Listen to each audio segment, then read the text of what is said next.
Haha.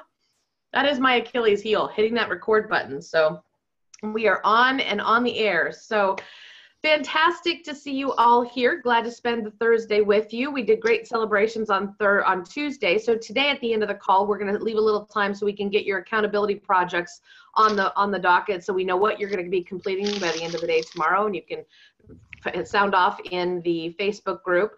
Also, after all of these calls, share your insights and ahas. We always have a post for you to be able to say, hey, this is what I got out of this call. It is really, really important that we know what you're getting and that you are getting the information you need to move forward and take the next step and get the next chunk of work done and the next chunk. And everything is a process. So just being able to sound off and say, hey, this is what I got from the call gives us a good feel for where you're at. And of course, you can bring all that into our one-on-one calls too. So I make sure that we're moving forward at the best possible pace to make the most of the 8 weeks we're together. So great to see you all here. Let's jump right in. We are going to talk a little bit today about leads. You guys need to be leads mongers. And we've been posting some posts about articles that we're finding in the Wall Street Journal and in Fortune 500 and Inc. magazine. And so how many of you here have a top 20? You have your top 20 ideal clients that you're going after at any given time. Just from a raising the camera of your hand, who has their top 20 defined? Oh, no one? Okay, Leonard's got one. Alvin's got his. Who else? Nobody? Who has what? I'm sorry. Julie, you're just some of you are just getting started, so you may not have the top 20. So certainly going to leave plenty of room and grace for you guys because you wouldn't be to that phase yet. But for those of you who have been here for 3, 4, 5 weeks, or those who are about to exit our company, who has made their top 20 prospects, both events and organizations that you want to work with, and who has that defined so you know exactly who you're going after? That's what we were asking. So those of you who are just fairly new and just getting into the program, you're off the hook. So I'm not seeing a lot of hands. Wow. All right. So Rad says, I got 10. All right. You got 10. That's good. So by the end of this call, when we're going through our accountability, perhaps that would be something you might want to consider putting on your to-do list by the end of day Friday. Because here's the thing. Gathering leads, researching prospects, creating that pipeline, getting those people in your consciousness is really, really important from go. Even if you're just starting, being able to go out and start looking at, once you've made some decisions around who you serve and the problem you solve, you need to be a detective and be filling that pipeline at all times. Now, I've talked to some of you privately as well as on previous facilitations of the SPF call, the 2 a day, 10 in play, or whatever that looks like for you. While you have time, maybe it's 5 a day. Those are 5 brand new outreaches to people that you want to start conversations with. And the bottom line is that takes a little time to start from 0 to go to momentum. And so starting now, starting early, and just that outreach habit is really, really critical.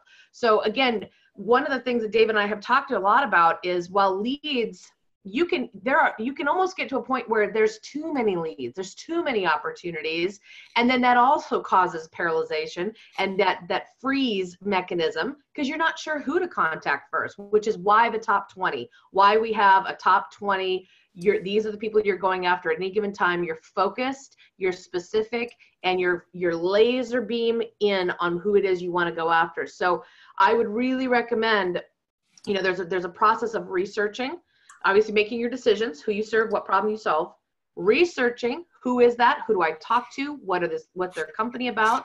Rad and I were talking a little bit in this Facebook group this morning about relevancy and those outreach messages and building the context to whatever ask you have. So if you know exactly who you're talking to and talking about, that makes that message even more effective and gets them on the phone to actually have a conversation with you, because you've built relevancy and you've done your research about who it is you're reaching out to. So super, super important. Leads. I know David in the Speaker Profit Formula group posted a ton of associations, names of associations. Go research them. Who's the executive director? Who's the one in charge of the meeting? When is their next meeting coming up? When did they have their last meeting, and who were the speakers on stage? What content did they share? What's different about your content? Knowing all of that and then going into that conversation educated makes you relevant, and it makes you specific, and it makes you, and if you know your value proposition, you're bringing that value along with what you know about that client. So leads has got to be top priority for every single person on this call. You know, and I had a conversation with somebody else today this morning about, man, how do I get people to pick up the phone? You know what? You can't. There is no secret sauce other than persistence and tenacity.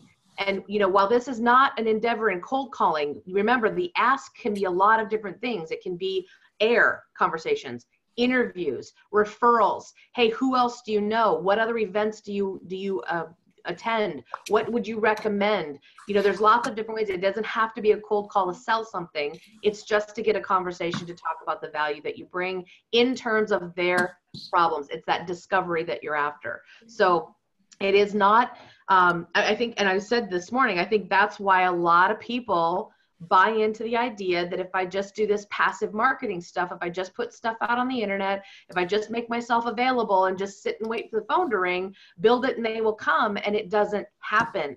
And so that's why really being proactive and really going after who you want to work with, and then making the case of why they need to work with you in regards to that discovery and their problems, that's what's key. So if I can put that on your radar today as being high priority, lead generation, watch the news headlines, watch the magazines. I think David said this morning, one of the other magazines, and I'm totally going blank right now which one it was, has another top 100 companies to work with and work for. So again, I think that has to be top priority, or we're not having conversations. And guess what? Without conversations, we're not having sales, we're not having consulting, training, coaching, speaking, or any of it. So may I invite you to consider putting that on your list of things to do to come up with your top 20 by the end of the day tomorrow. And again, a little bit of research and just really putting that together. So let's jump into some questions. William, are you with us? I don't see you, but it doesn't mean you're not here. One of the key values in the tech industry is embracing what specific problem can I solve related? So middle managers working in the tech industry. So I think, William, we need to do a little more research in regards to what does a lack of good mindset cause for the company? Now, we can imagine that in any company, mindset impedes productivity. It impedes tenacity and being able to do the job and be effective at the job. It impedes ownership of the job. So again, engagement or disengagement, depending on how you look at it. And so what about mindset specifically do we want to address? Do we want to increase productivity in project management areas? Do we want to increase mindset for tenacity and persistence in sales forces around tech? You know, it can be in tech, but where in tech? And what is the specific problem that we want to address? So let's really tackle that in a lot more depth on our one-to-one. But for everybody here and the benefit on the call, really we've got to get to that thing that we want to fix. What is the one thing in the scenario, in the situation? So mid-level, I mean, we can make up all sorts of scenarios. And again, this might be a really great way to get some air and get some insights from middle managers in technology, in firms and technology industry, and ask them, what are you suffering from? What are you dealing with? What is the greatest pain that you have? And then again, going out to Google and greatest challenge for middle managers in tech. I mean, it sounds super simple, but you get a ton of ideas, you get a ton of articles, and you get perspectives from other professionals that have profiled and do have that insight. So borrow that and then use that in your value proposition. And we just need to make some decisions around what that is for you specifically. I might also go so far as to say, what have you experienced with your direct report as you've worked in software, as you've been in this area for the last 3 or 4 or 5 years? What have you seen? What have you felt? What did you recognize or observe in the way middle managers deal with their employees? Is there a certain department that you were in that you have some insights around? We got to just dig into all of that and then make some decisions around it. So I'm not sure if you're on the call, so for the sake of the recording, hopefully you'll catch that if you're not on the call. And I'm going to go ahead and move on to our second question, which is from Patricia. Hi, Patricia.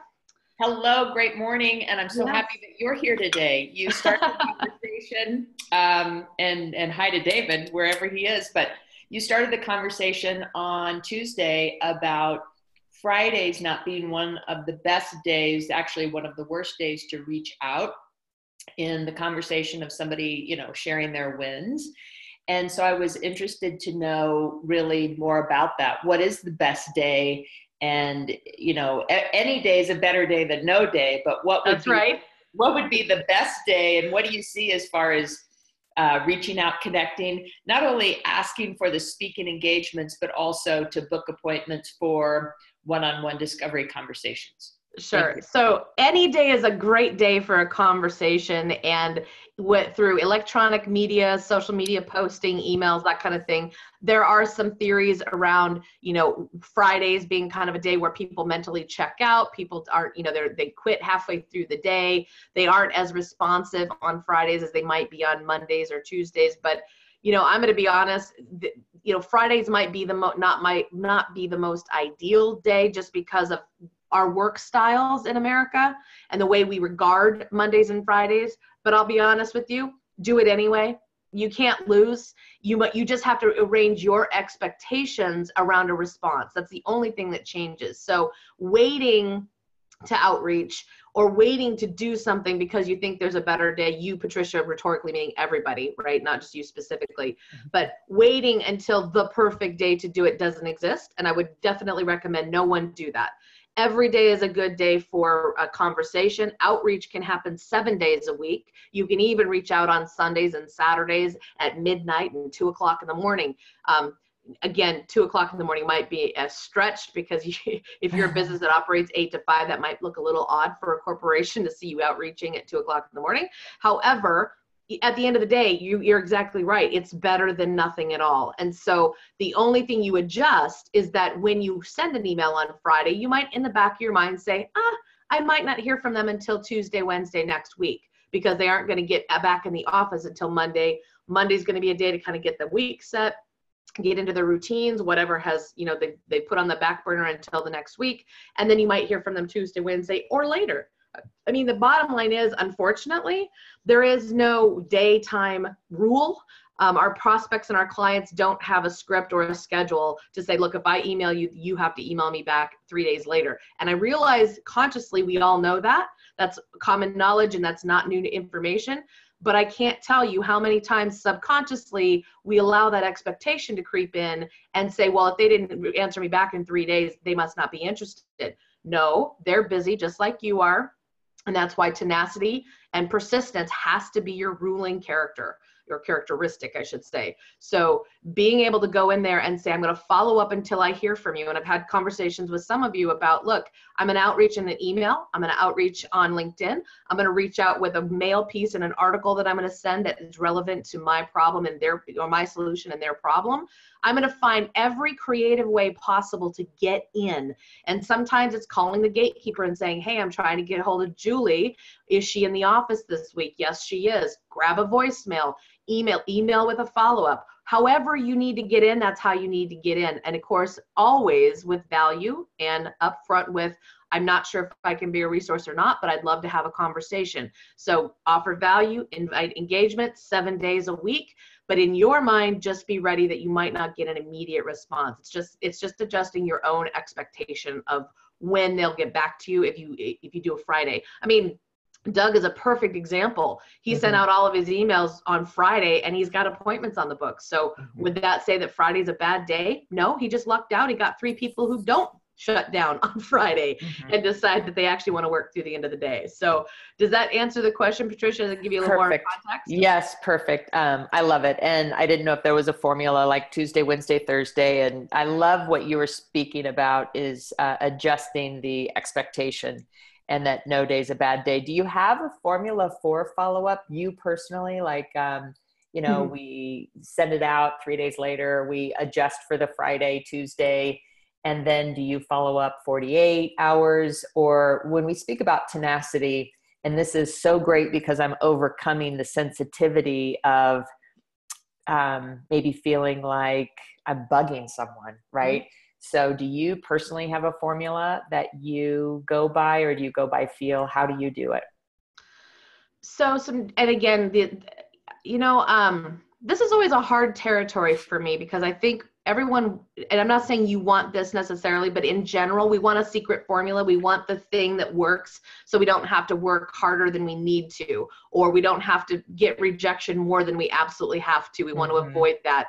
My personal formula is whatever it takes. And so if I had some general guidelines, and again, guidelines based on the situation, based on the scenario, I don't personally, when I have been high revenue, or I should say high prospect pursuit, I don't stop less than 15 outreaches, 15 attempts.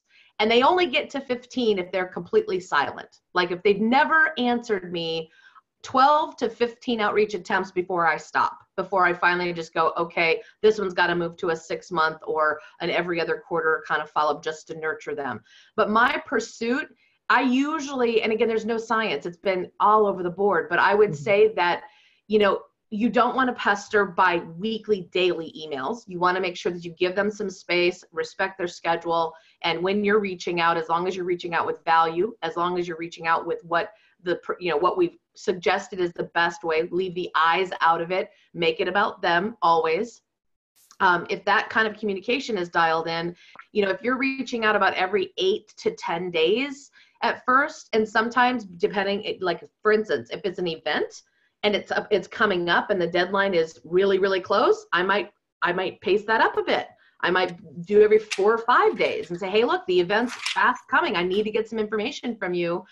Can you please get back to me? And again, don't use that language necessarily. It's much better turned, but that's, hey, I see the event is fast approaching, and it would be in both of our best interests to get on a quick call. I know you're very, very busy. Could we grab time on Friday? Could we grab time on Tuesday? Whatever that looks like.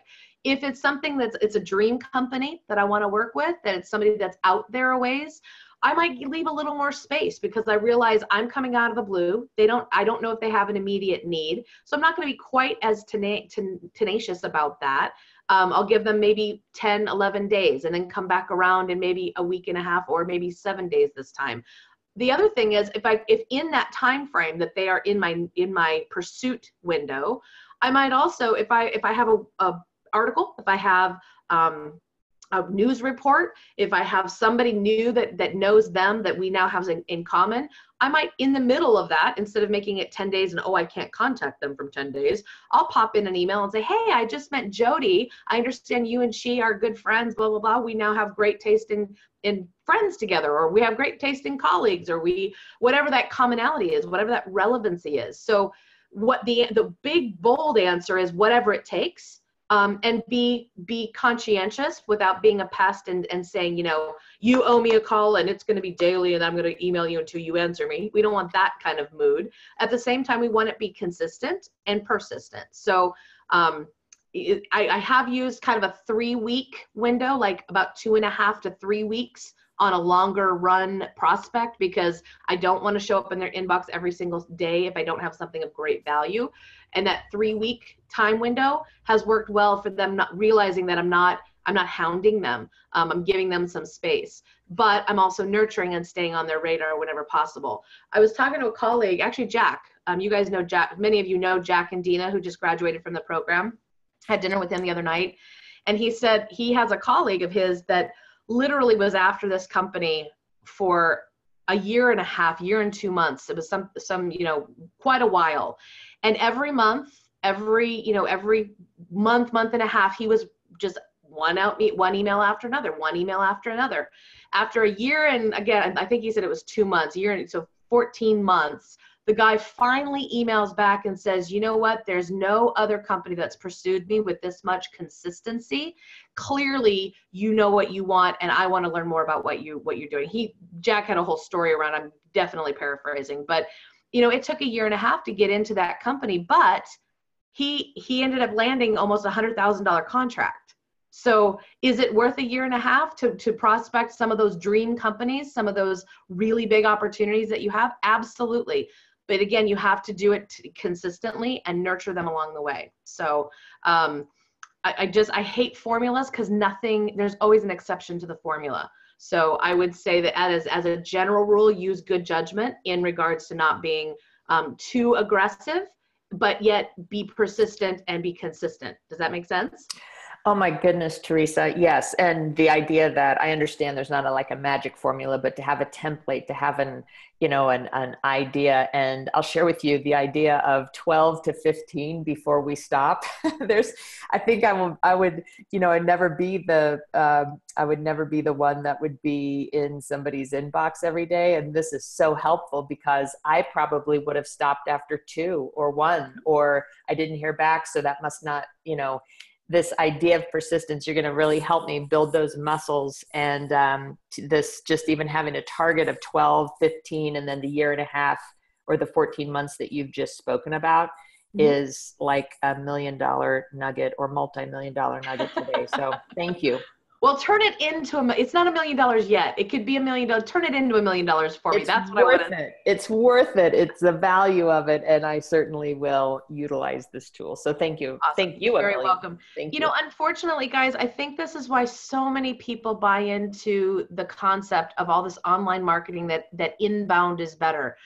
Inbound is a little bit easier, but the engines that run inbound marketing with funnels and ads and, oh my goodness, the monkey business, I'm telling you. And then there's really no real assurance you're going to get the economic decision maker to actually drop in your funnel in an online environment. So I compare this prospecting to what so many people default to because it's easier. I'm going to not pull any wool over anybody's eyes. This is the prospecting process is not easy at first. This inertia to just get the momentum going, especially when you've never been doing it, you don't have the skills really honed in and sharpened yet.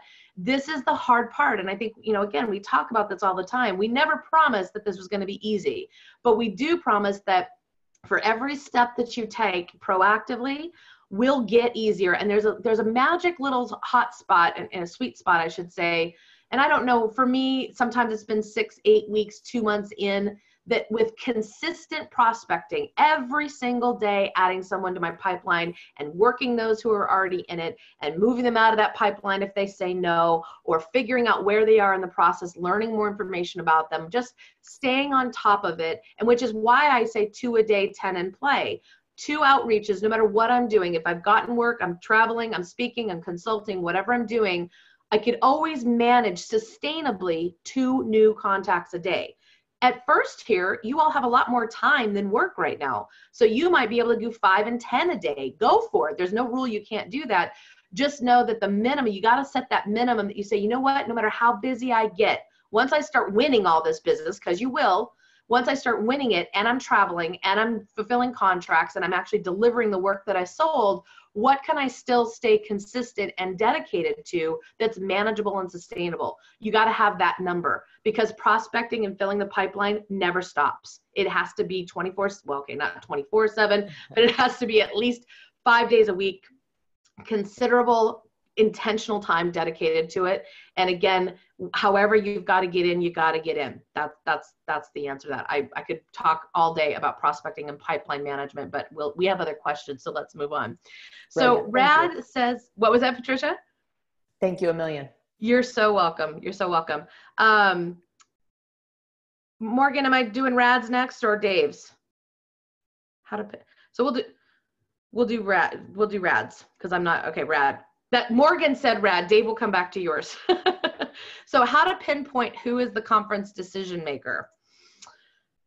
Well, there are some assumptions, obviously, executive directors, directors. Again, it's different in every organization. There's not one formula. I think that, doing some research and figuring out who has been listed on past websites as being the event coordinator and starting there. And you might even have to just make a phone call and say, I'm not sure who I need to be talking to. I see that so-and-so planned last year's meeting. Is that who is making speaker selections for this year? Or who is it that I would talk to? Wouldn't it be great if every organization publicized who we need to talk to? Like, this is, if you're going to call us and want to work with us, this is who you have to talk to. That would be great. depending on the department, depending on the company, the industry that you're working with, it's going to differ. Sometimes it's HR. Sometimes it's the CEO and he tosses you back to HR. So it's about making that first outreach to the highest possible level that would have a vested interest and skin in the game and solving the pain point that particular organization or association who represents the organizations that have the problem. So if it's the CEO, executive director, if it's someone, because sometimes associations have volunteers that they assign to do the speaker selection or the event coordination. Sometimes it's a third-party event planning company. And like we talked on Tuesday, sometimes it's an association management company. So the person in charge of the association management company is the one who's making all of the decisions around content and theme and all of that, because the association is either too small or they've just outsourced it because they want their core team wants to focus on other things. So I wish I had a more specific answer for you, Rad. That's the best I can do, because in my experience, it's been just about everybody. And again, we're always after the economic decision maker. So you've got to think about that in terms of who has skin in the game, economic incentive to solve it, and bears the most responsibility if it doesn't get fixed. Does that make sense? Does that help at all? I know it's a little bit ambiguous, but that's the best I can do.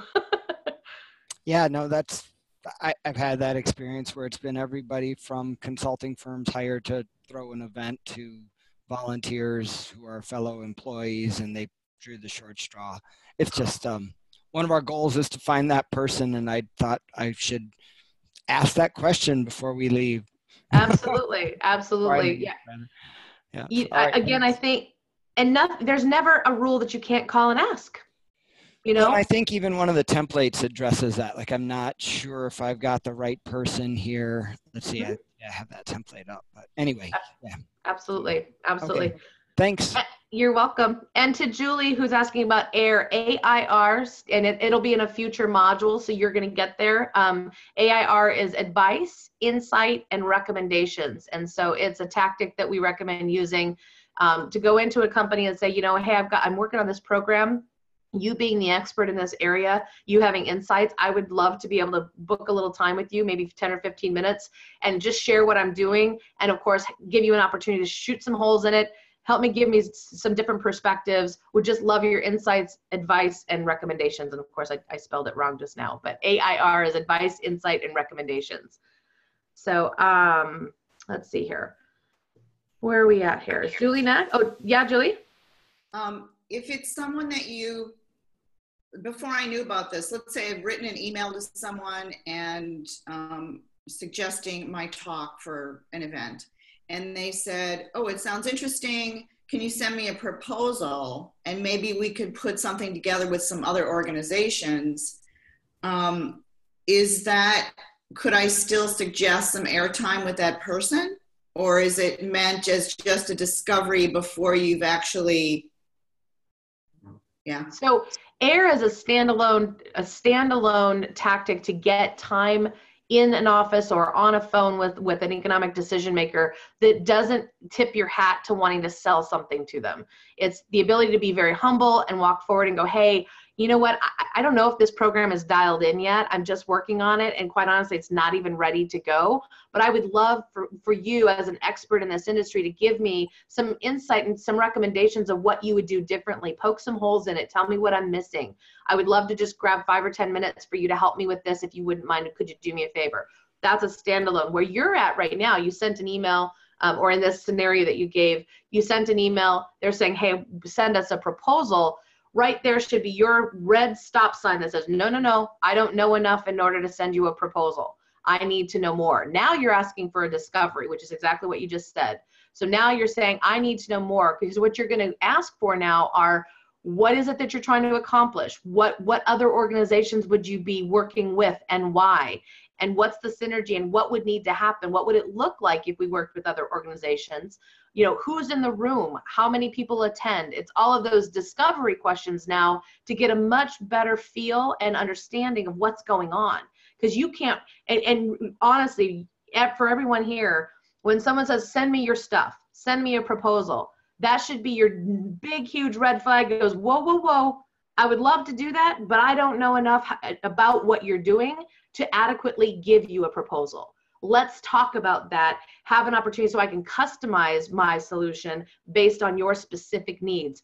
No one's going to say no to that other than people who are too busy and just want to look at you as a commodity and probably not even pay your full fee anyway. So it's really about getting in that discovery. Discovery is gold. That's where the sale is made, is when you can match what you do to their specific needs. And if you can, that's what we're all after. All this prospecting stuff we're talking about essentially is just after the conversation and discovery. So I think, is this a real situation, Julie? You actually have an email? Yeah, I just got an email back today. It was someone who was gone. I got a reply email after my initial email saying she was off-site at a conference. I waited 3 weeks and then forwarded the email I'd sent her originally saying, you were off site when I sent this, not sure if you ever saw it. You know, is it something that you'd be interested in? And then she wrote me back saying, I went to your website, I looked at your demo video, I'd be interested in a proposal from you. So now is my opportunity to write her back and say, that sounds great, I'd love to work with you, but I feel like I need to know more before Yes. Perfect.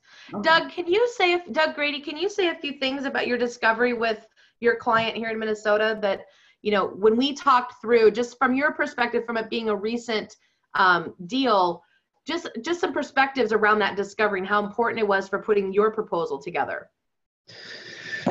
Yeah, so I basically just went through I didn't really know where to go. I could have just thrown my fee out there, but I wanted to try to find out what they were accomplishing. So we prepared a specific set of questions based on the discovery questions that you sent me, Teresa. We just modified that, had some planned out, adjusted within the conversation.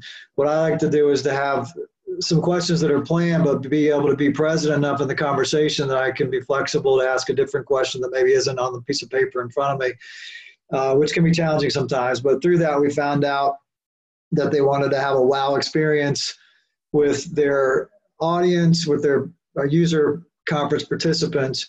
And asked why that was important to them. And the main reason it was important is that they sign up again, that they renew their contract. And I said, well, what's the rate on that? And we found out what that rate was, and that they wanted a 10% increase. And so there's a gap between this 70% current and this 80% desired. And that gap we quantified was worth about somewhere between 1.5 million to 2.5 million every 2 years. But that 2 years is compounded on the life of the customer. So it could literally be worth millions of dollars for that 10% gain. And so my proposal was a good, better, best, starting with a keynote, which included books and me being there to sign books and me being there the full day. I went with I've never done this, but I went with David's recommendation on the full day, just a day fee.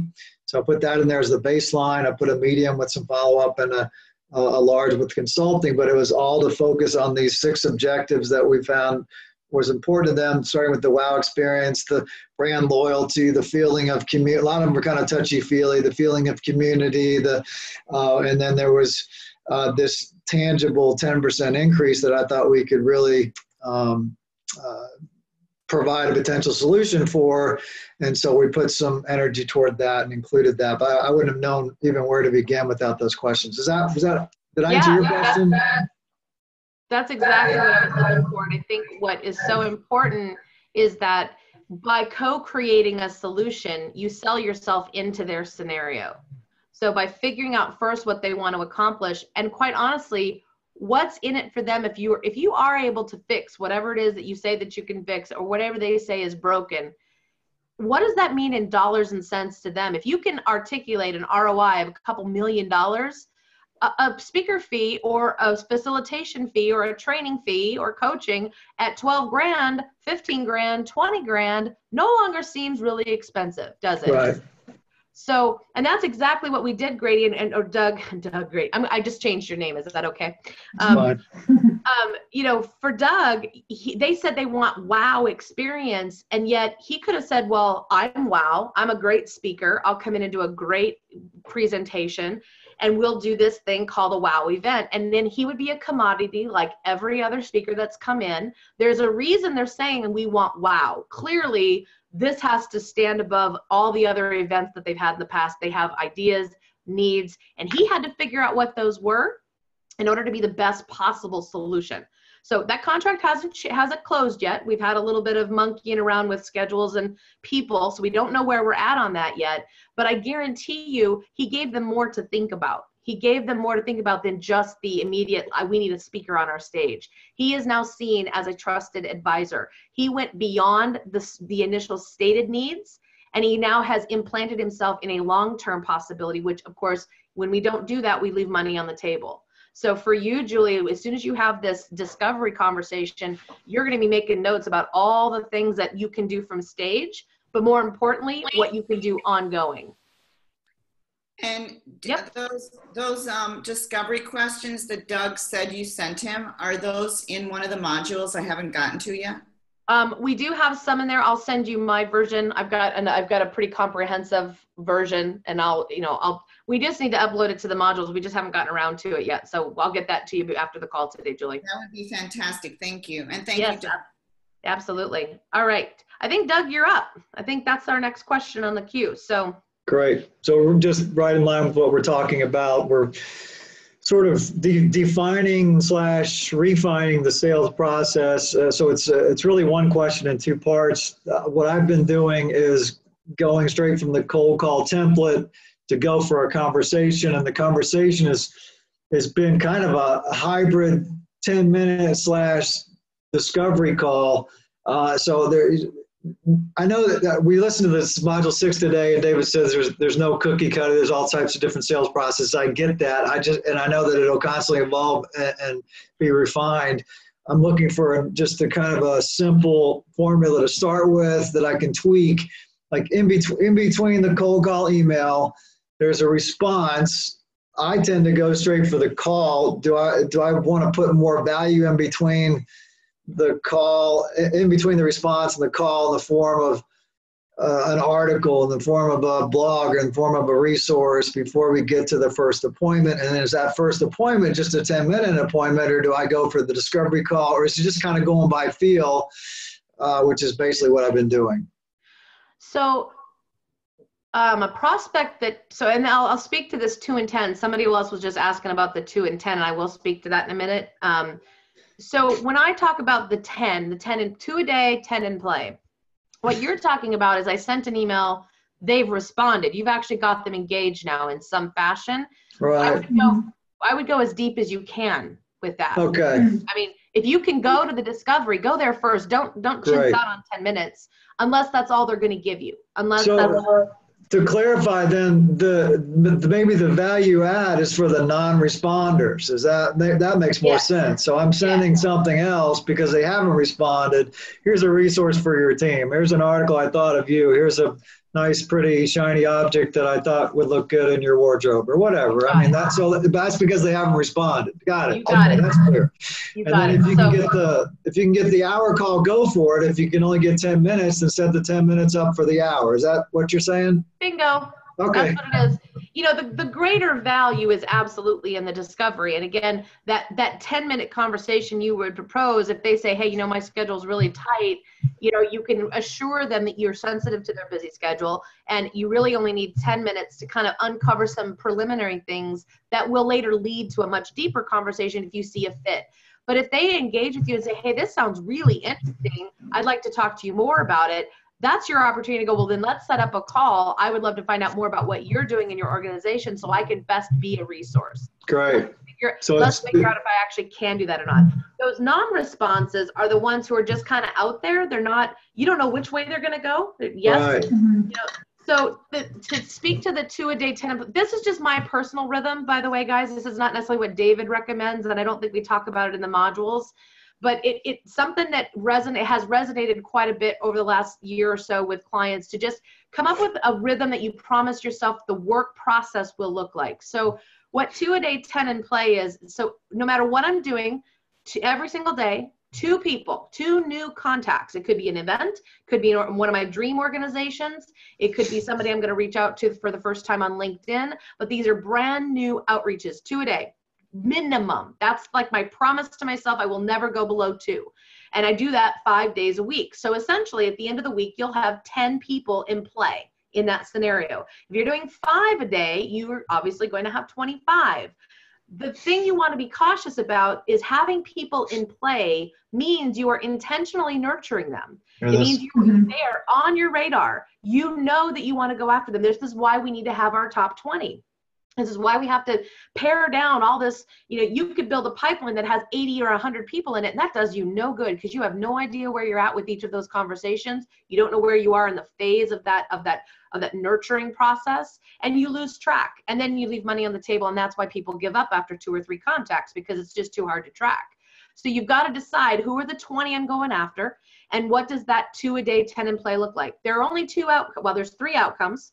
Two that are actually finite. So 1, yes, I want to talk to you. That becomes an engaged. That becomes in your CRM or in your spreadsheet or whatever. They're now engaged with me. Yes, I want to hear more. Yes, contact me in a month. Yes, you sound awesome. Let's have you in next week. Whatever that is, it's a yes. We love those. However, we also love no's, guys. We love no's. You want to know why we love no's? Because they don't waste our time. They don't waste our time. Because if you've got 10 in play, 20 in play, 30 in play, and you're chasing dogs all over the yard, you just want a few of them to just go away, go get in the kennel, right? I don't need to chase you anymore.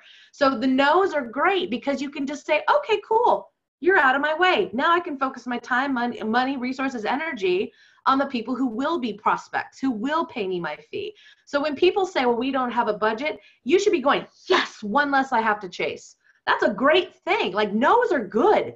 And in some sales circles, they would tell you, you know, the more no's you get through, the closer you are to a yes.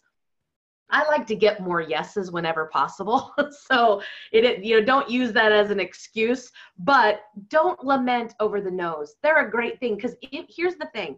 If you are adequately prospecting and you are filling your pipeline consistently all the time, every day, the 3 or 4 you reached out to yesterday don't feel like you're white knuckling hoping they turn into something.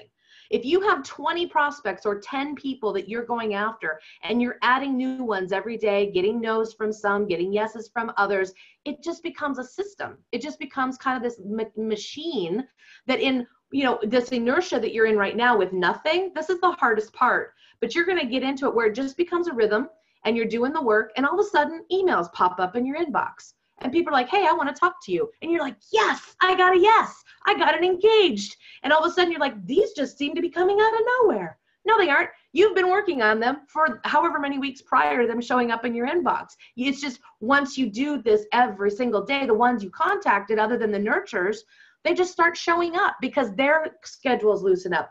The problem that you solve shows up for them, and now you're on their radar and they actually want to take action. The season turns, the budgets are due, and they're actually needing to find speakers, or they need to spend money on training because it's end of the year. All sorts of things happen, but if you're not on their radar regularly, you won't be picked. They won't respond to you. So again, 2 a day, 10 in play, 2 a day, new contacts into the pipeline, 10 in play. And the reason I say 10 is because if I'm doing 2 a day and 10 and I have 50, I need to check with myself, because I'm probably not doing my nurture the way I need to, and I'm not getting enough no's.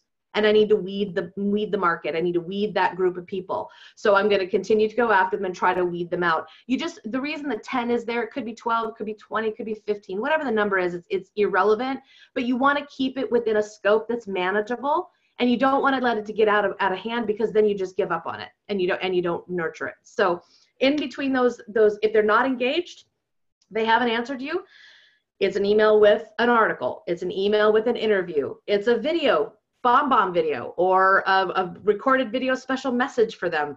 It's a Starbucks card. Let's do virtual coffee. It's a letter in the mail. It's a postcard in the mail, not mass mailing, one-to-one communication. And you have a variety of different ways you reach out. You just have your list of different things you can pull from, different tools, and you say, okay, I'm about at that 2.5 week, haven't heard from them. I just found this article, I'll send this to them. Week and a half later, they're in your list. They still haven't answered. Okay, what can I send them this time? I'm going to send them a postcard with, you know, something to do maybe with what you do. Maybe it's just for fun.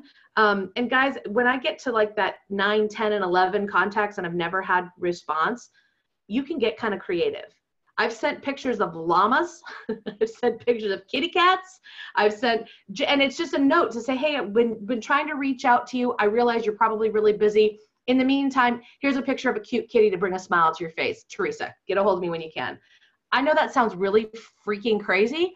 Do you know I get responses from that? It isn't I want to buy from you, but it's like, man, thank you so much for the smile.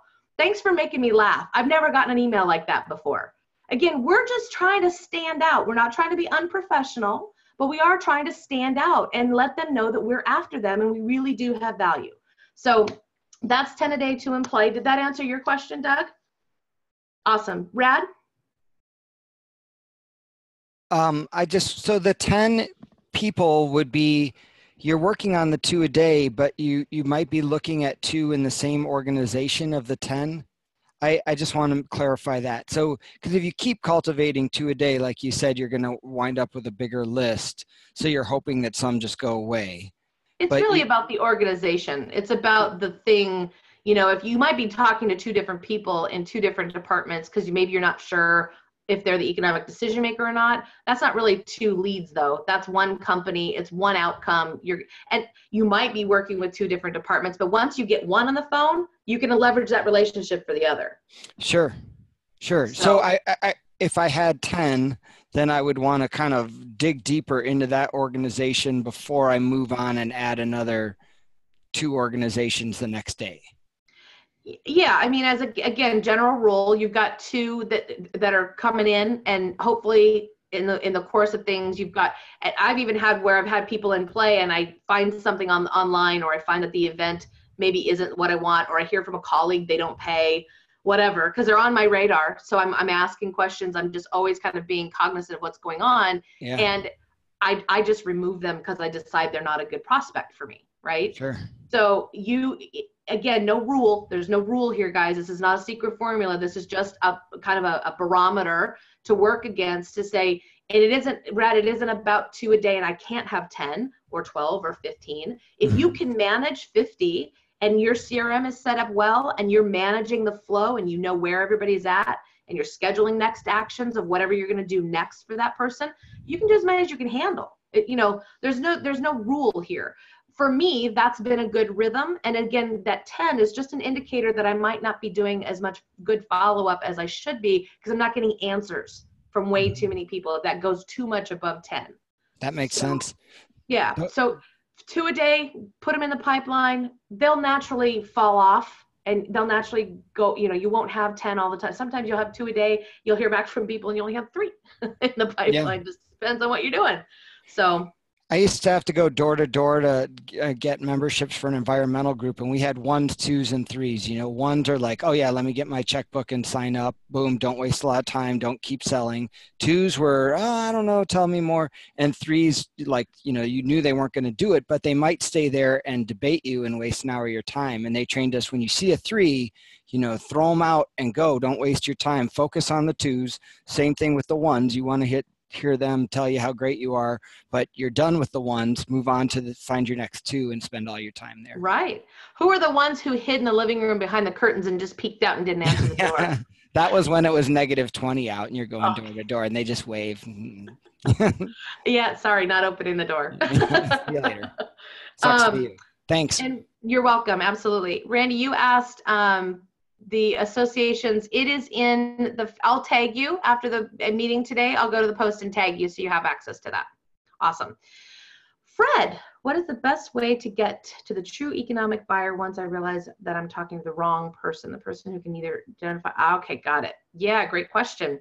So you're on the phone. She says, well, I just don't really, I can't make a decision about this. Is that kind of what you're referring to? Yeah, but even maybe not even getting to that point, but when you start having the discussion about, trying to quantify the outcome and whatnot, and you realize that this person can't provide the substantive information that I need to make the pitch, so to speak. how do you segue and transition without implying that, hey, obviously I have to go over your head? That would not be a very good relationship builder, would it? Right. So it's a delicate situation. And what's the best way to dance around that? You know what, it really is, and that might be a mind shift thing that you have to work on, or everyone on the call has to work on, because it isn't actually as delicate as it might feel. I think, so if you don't have the information to know how you can be the best possible resource, you need to find that information and you need to ask that person. So I thank you so much for the meeting. There's a few more details that I need. It doesn't sound like you have the insight necessary, which, you've got a day full of other obligations and this just isn't yours. Who would I talk to get some of these deeper data points? Who else needs to be at the table with us talking about this engagement? Because, quite honestly, when I work with clients, I really want to make sure that we can quantify my value. And I'm really interested. I really need to get some more information to be able to do that for you. Who would I need to talk to? Right? Okay. So this is not a pricing conversation. This is not about an ego thing, although, yeah, some people could take it that way. But at the end of the day, if you're on the phone with the secretary or the VP who doesn't make the economic buying decisions, she or he knows that. They know that they're not the one who's going to make the final decision, or don't work at a level within the organization that gives them the transparency to what you're asking. Now, oftentimes, if they might say, well, I just don't know what that is. You might just say, well, is that something that is in the scope of your work? It doesn't sound like it is. Who is responsible for that? And who might I talk to just get a little more data? Again, I'm just wanting to make sure that I'm doing the very best job for you and really diving into the very pain that we're talking about, or diving into the very problem that we need to solve for you. So it's a service effort. It's really not about, I want to make sure I get the check writer on the phone. And I know that's not what you're intentionally saying, but I think that vulnerability that goes through our head, it equates it to that. So what we really have to do is put ourselves back in the seat of an advisor. And a doctor would never prescribe you medicine without knowing the details of your symptoms, period. What has your blood pressure been, and what is your white blood cell count? The nurse can't tell the doctor that. You have to go to the lab to get blood work to do that, right? So you have to go, quote unquote, over her head, or you have to go to a family doctor cannot diagnose your rare disease. You need to go to a specialist. And so as the doctor, as the advisor, all you're doing is just asking for more information so you can do the very best job possible. Okay. Thank you. Does that feel better? Yeah, that's good. So can I put you on the spot and rehearse? Sure. So Teresa, I really don't know that. I don't know what that is, Fred. I don't know what those numbers are. Well, Teresa, I appreciate the information you have shared with me. In order for me to put together an effective proposal for your organization, there's a little deeper level that I have to go to, and a little more information that I need. Could you direct me to the person who might be able to provide me with that information? So the only little bit I would change in that is not so I can write a better proposal, but so I can serve you better. Okay.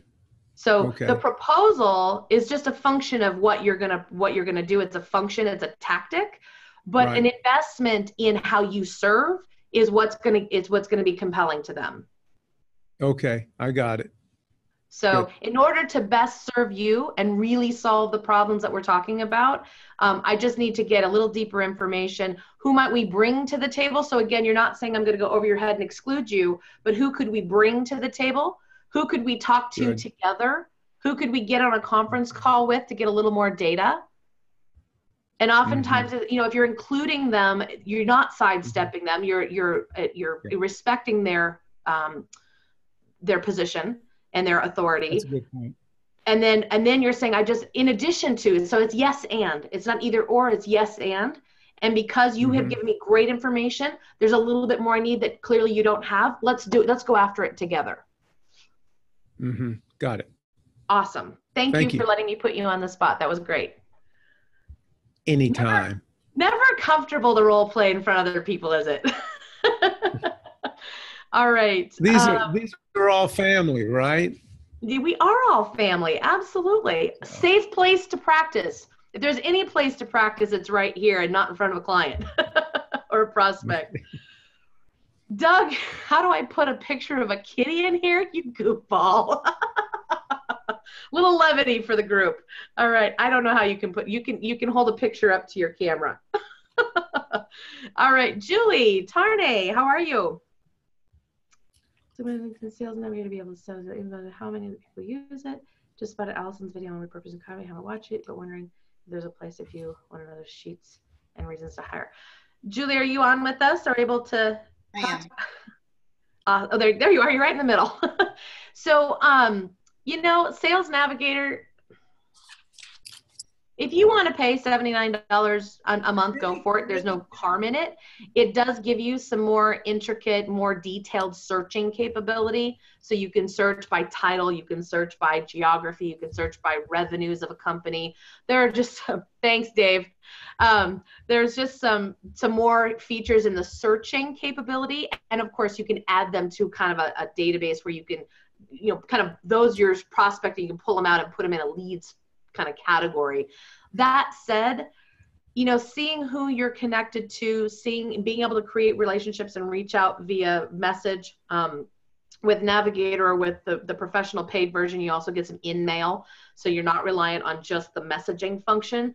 Again, I don't think you need it, but it's okay if you want it, if that makes sense. I have turned on professional version and turned it off, turned it on, turned it off, because sometimes I need a little more acute search capability, and sometimes I can just do what I got to do outside. I use an outside CRM, so I've hardly ever used the Navigator, the actual navigating software. So just kind of depending on what you want to, how aggressive you want to go into it, it might justify the cost, and then again, it might not. So I would leave that to your discernment.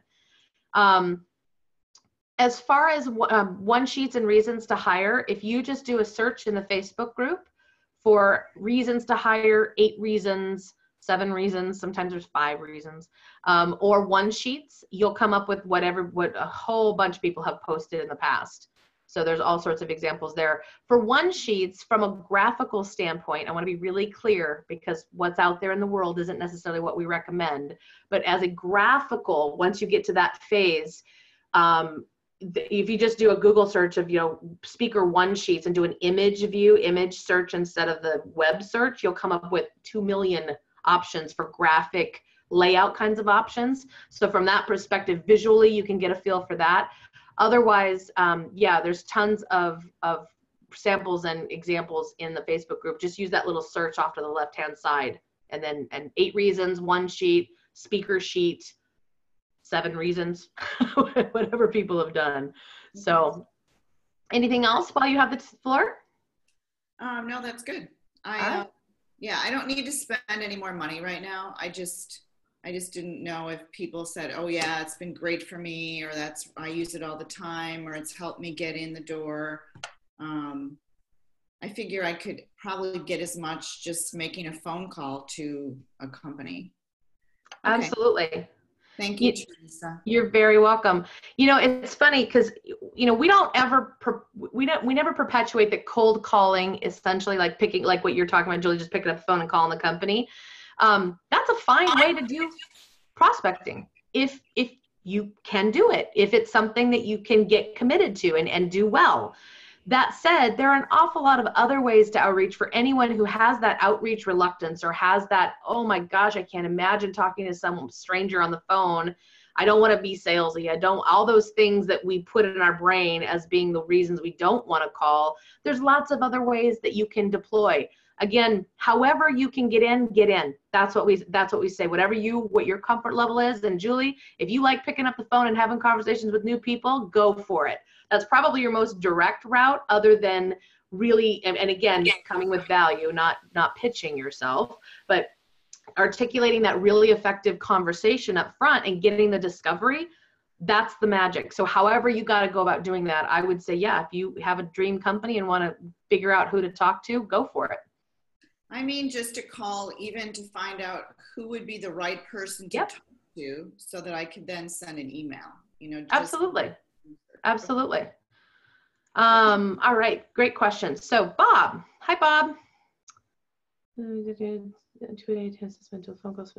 So I would say, Bob, so his question is obviously, is it better to have an assistant and do the 2-a-day template with her? Here's what I would say: until you have very clear decisions made around who he or she needs to be going after, what kinds of conversations she needs to be having. I keep saying he or she, how you best want to be positioned. Once you have that decided, there's a couple different ways to go. You certainly could have an assistant that's doing the calling, kind of like an appointment setter. That their job is just to get on the phone with someone, and when they show interest, you can get on the phone to sell you, and then they don't have to have nearly as much background on your positioning. But if you want someone to actually do the whole sales process and even take it into possibly the booking management and all of that, you have to really set them up for success. And so it is best to do it yourself until you have a system and a process that you can teach to them, so they're not philandering trying to make it work. I've seen way too many booking assistants or appointment setters or assistants, VAs, whatever, that, a speaker or a coach, consultant, whatever, will say, I hired somebody and they just didn't produce anything. And how did you train them?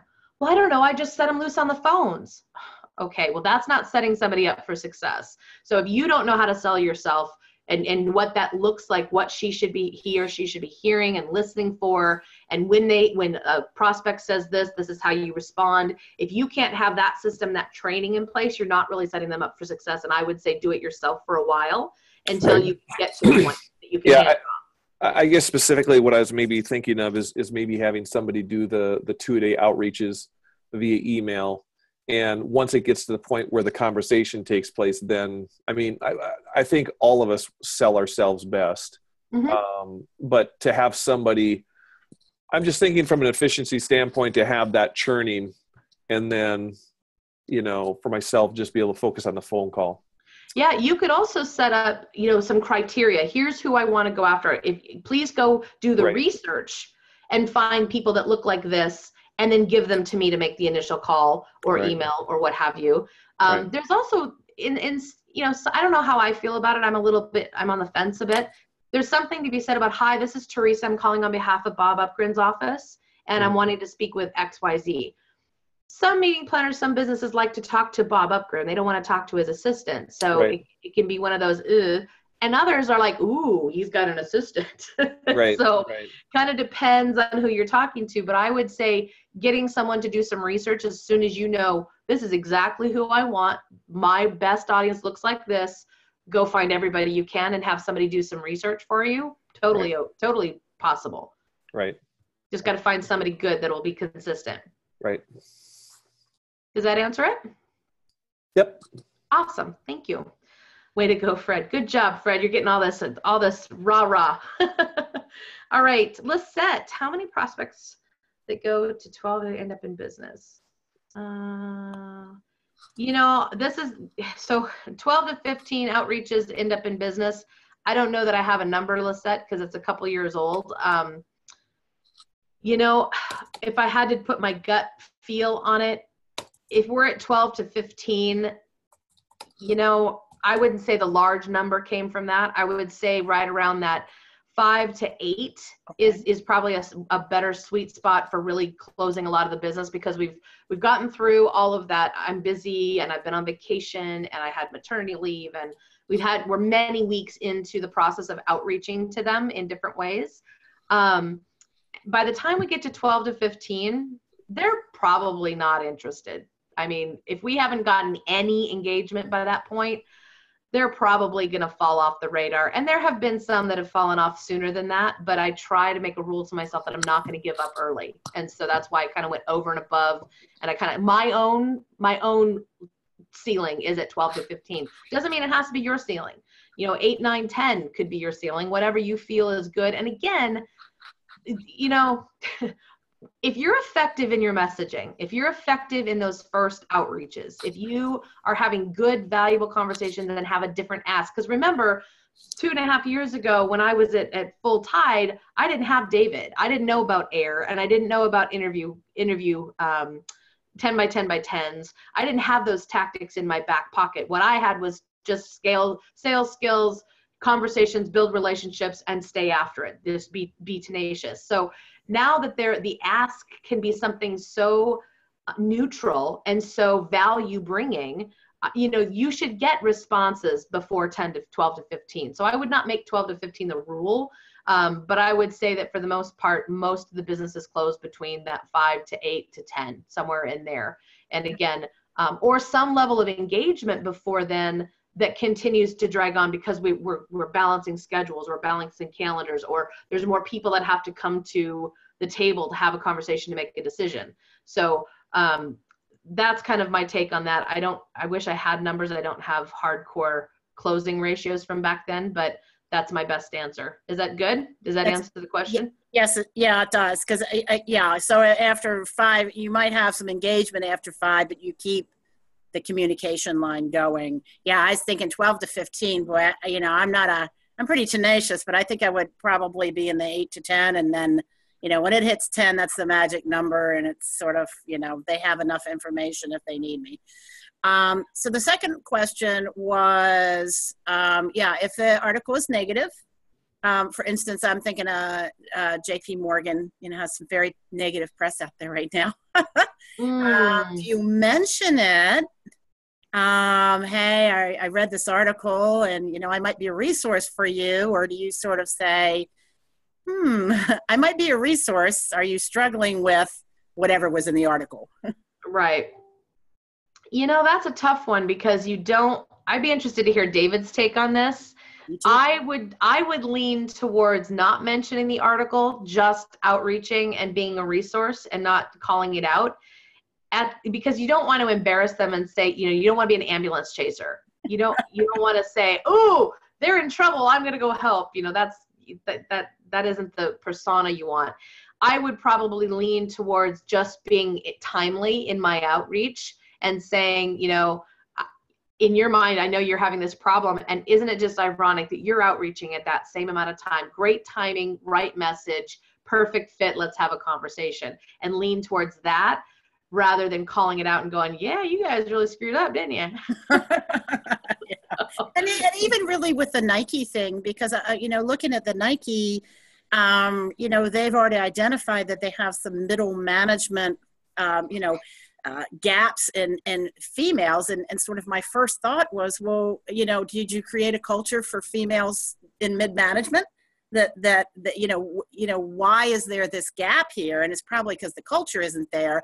And so when we were talking about, well, why don't I mention this article? And I thought, that it really kind of, it's putting it out there, but I think it was more of a damage control article than, that was just how I perceived it. Then, hey, we're this great company and we're going to really empower women, because the first paragraph in the article was they've had some harassment and some real huge issues. And now they've decided to sort of mitigate the image that they're going to, promote women into mid-management as though that will magically, but now that we have women, they'll just shut up. Well, you could, and again, you just spin that, always assume good intent. So whether or not they're mitigating or not, they're doing it. And so you as a female and one who helps women, build leadership skills and become the kinds of leaders they're looking for, you're really excited to see them make this shift, and you would love to be a part of it or contribute, not part of it. You'd love to contribute to it,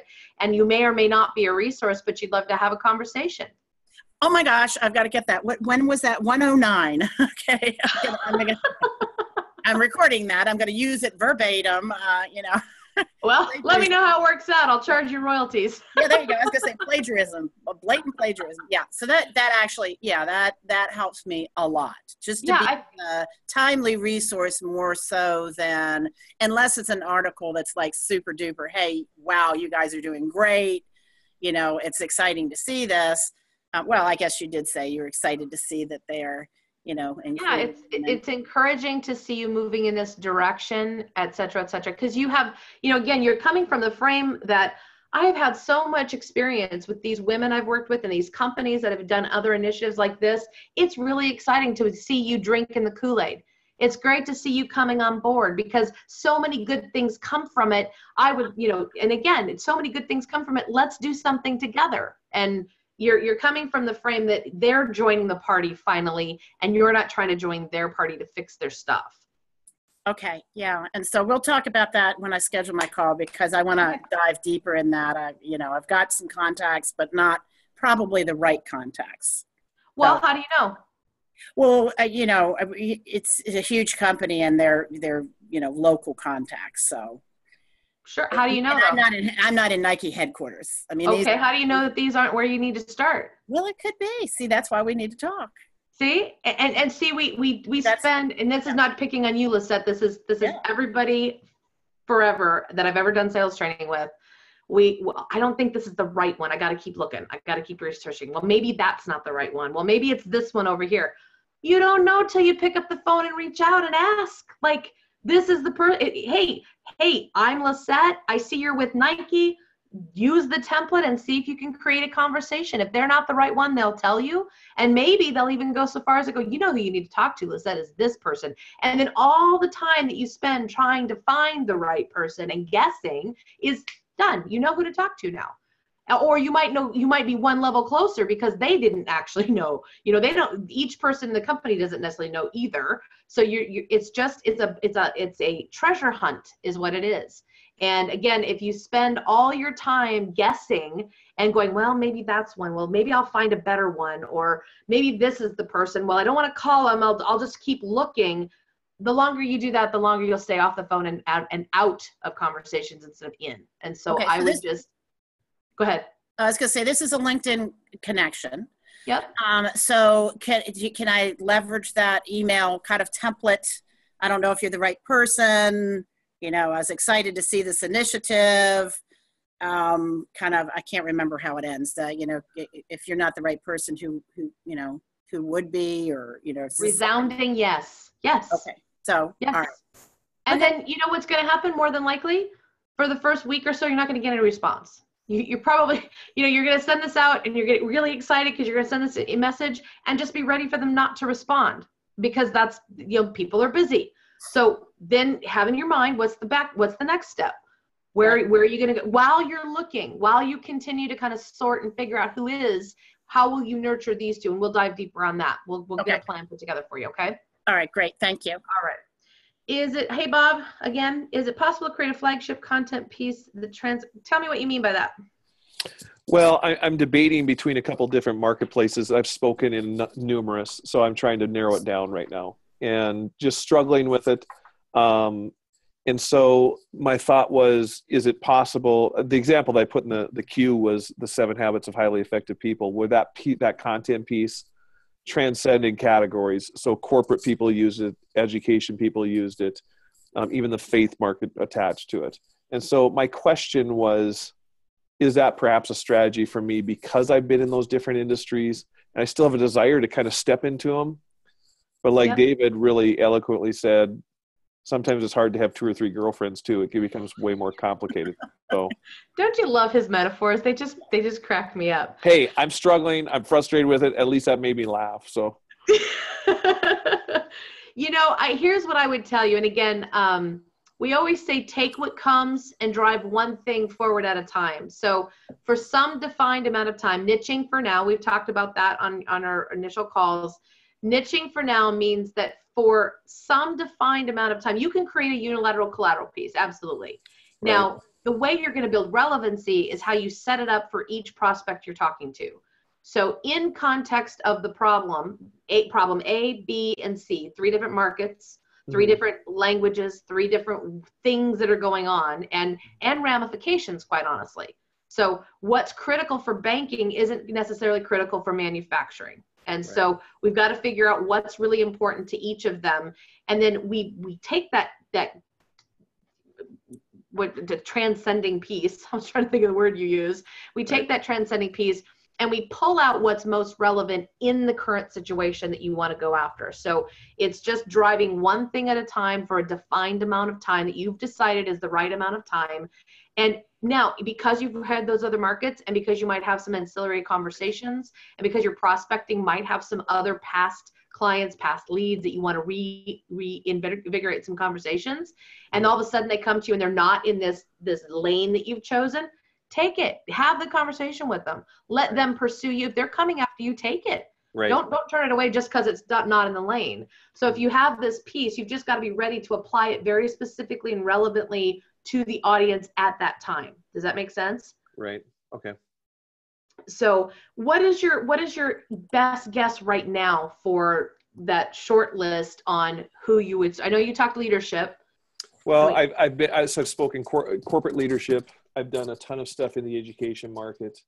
And then, you know, I'm leading a sports ministry. You know, Yep. We've got a large following face-to-face. We've got 150,000 people following in a Facebook group. Wow. And I'm just wondering, I just don't know which way to step, to be quite honest with you. I really don't. And maybe it's a good problem to have, but yeah, I think that's what I'm struggling with. That's my short list. And I was telling somebody in my office, it's not like I have 2 or 3 girlfriends. They all look dramatically different too. if that makes sense. Short, that makes it really even, tall. I know they don't even look the same. And so I think that's what I'm just struggling with. And I want to move through the program, but it's just a massive decision for me to say, okay, I'm picking this. And that's, you know. But you're only picking it for now, Bob. You're only picking it for now. You're going to serve all 3 of those because that's your heart. You're going to serve all 3 of them. So the question really is, where can we get paid? Where can we get paid full fee to do our magic? Yeah. Number 2, where do I have the most momentum already? Where do I have contacts? You have a ton of momentum in the coach world, but we got to figure out what about that world is broken that leadership fixes. Right. And be very specific about it. And then we've got to put it up against the first question is, can we get paid there? So education, we know, is an uphill battle. Education is just a tough market, period. Not that you can't get paid. Sponsorship could be an answer for it. But on your own, full fee is going to be really difficult in the education market. So we might just want to put that on the list of priorities at the back. So let me ask you that real quick. In the education market, when you say not get paid, what fee structures are you seeing, Teresa, in that market? I mean, is 5 to 10,000 not getting paid, in your opinion, or? That's a big range. 5 to 10 is a big spread. I would say education markets from clients I've known. I've not worked in the education market personally, but from my clients and people who've come through this program, and many of the speakers that I know, 3,000 to 5,000 is typically top of the line for the education market. And again, we're saying education, that's still a pretty big forest. Right, I get that. So are we talking university level? Are we talking about grade school and high schools, whatever? We got to zero in on that a little bit more too. But 5 to 10. So if let's just strike a middle balance at 7,500. Right. So again, what's my fee? What do I normally get? And what's my I won't get out of bed number? Mm-hmm. And based on that, we have to pair that to, can you get paid that in whatever market we just said we wanted to go after? Mm-hmm. I would say in the education market, it's going to be a lot tougher. Right. Right. So you're saying really, I mean, or I'm not, it might be in my best interest to do something in leadership that I can pull into these other markets and use that content in the other markets. Absolutely. But I would know I would be getting paid in the corporate market. I'm a strong believer in you have to build your financial base first, mm-hmm. and then you can go do as much philanthropy as you want. Right. Because you have to be outside of the lack mentality, that scarcity mindset, in order to be most effective and most valuable to your clients. And mm-hmm. once you're out of that, you can go back and take on a few education projects and not worry about getting, top dollars. You still have to get paid. Right. But if they're a perfect audience, you can monetize on the backside with coaching, consulting, or what have you. Then leverage those opportunities as kind of your service piece, but right. your financial base is set in corporate. And so that might look like 10 gigs in corporate, 5 in education, and 15 in coaching, because you've got some really awesome program that you can monetize, and you've got a mix down the line. But for right now, to get started and get some momentum, we got to head in one direction at a time. Okay, so my final question then is, how do I position myself digitally like that? Like, what does my website look like? It looks like corporate leadership then, in your opinion, right? It looks like your client, yeah. It needs to. Now, what does corporate look like? Corporate has a whole bunch of different, you can look a lot of different ways in corporate. So again, most important are the value propositions, promises, and outcomes that you feature in content on that site and make it look professional. Does it have to be navy blue to be corporate? Absolutely not. Does it need to have pictures of corporate people and stock photos? No. It has to have content that looks professional and conveys the solution that you plan to bring to their most pervasive problem. Okay. All right. I got it. Does that help a little? Thank you. Yep. Back to the drawing board, he says. We'll talk soon. Thank you. Right. Bye-bye. Sounds good. Okay, just to give Bob a little encouragement here, guys. Has anyone else gone through this?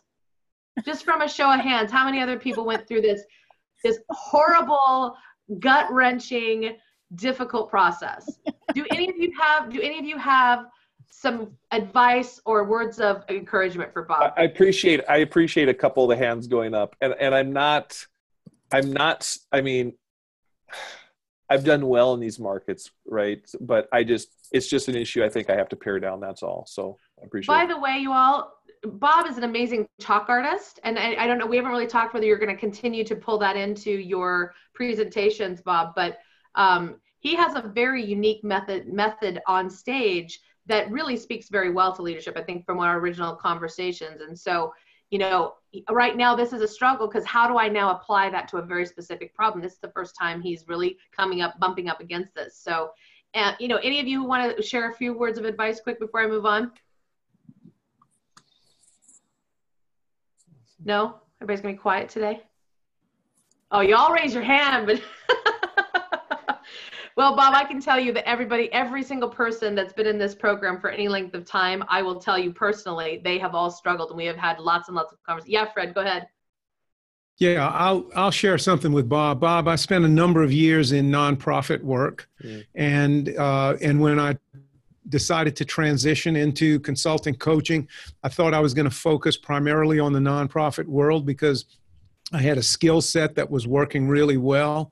And like it's very difficult to find the income for the value that we present, because nonprofits see what we offer, at least in my case, as an expense and not an investment, whereas the corporate sector sees it as an investment, as we discussed earlier. And it's to break through that barrier. And I'm just now starting to focus my energies more in the corporate and pretty much leaving the nonprofits on the side for now. Mm-hmm. And like Teresa said, maybe that will be the service component, my give back component, where I'd be willing to do a session, a presentation, a workshop at a reduced rate for a nonprofit as part of the structure of my contribution to community improvement, for lack of a better word. Mm-hmm. And so I understand the challenges that you're going through in your head with schools, especially. Sure, I appreciate that. Thank you. Having a servant heart is tough, because it oftentimes overrules the economic need that we have to really have impact in the world. So super, super important to always keep those things in balance and in line. We can't relinquish one for the other. That's not the intention. But when it comes to resource and having impact, we need resource to do that at the greatest levels we want to, that our servant hearts want to. So that's why I say building that financial base first and removing that scarcity that we all operate on when money's not coming in, that only makes us better servants. And so that has to be the first pursuit. And then from there, like Fred is saying, go serve your heart out for those. And here's the unfortunate part too. The people who need us the most can typically not afford us. The ones who need us, that have dire need, are the ones who don't have the money in order to afford that help, that guide. Charles, you had something to say. Go ahead. Bob, I years ago decided to focus on church consulting, and because I had a kind of an accidental church client come on board, and it was the most amazing thing I ever did. So I went after it, and never could make anything of it. And so then I started going back to the corporate side and doing that sort of work. And it's interesting. The corporate side has brought me more churches and nonprofits than I ever got going after them myself, because you make relationships with people who are in the leadership at these other organizations, and they have more influence than just going to the executive director. So that's what I've found to be the case. Yeah, I really appreciate that. I think that I've found that too, in the, however you categorize them, secular events or whatever. So that's interesting. I really appreciate that. Thank you. Not a one of us is as smart as all of us. So this sharing is so important. And, I really encourage all of us to find somebody else in the program that can really be that accountability buddy. Be somebody who can really encourage you when I don't know if many of you saw the little arrow that I posted in Facebook about the entrepreneurial journey. It's up and down and up and down. On those down days, you need somebody besides David and I to really know what you're going through and understand that this is hard, man. This is just not something you just make a decision about overnight and go, yeah, that's what it is. We're good. I mean, there's some wrestling that goes on with this, and sometimes our brains play crazy tricks on us, and we really need somebody to bring that other perspective, other experiences, other scenarios like Charles just was talking about, that gives us perspective to make a better decision. So thank you so much for contributing, both Fred and Charles.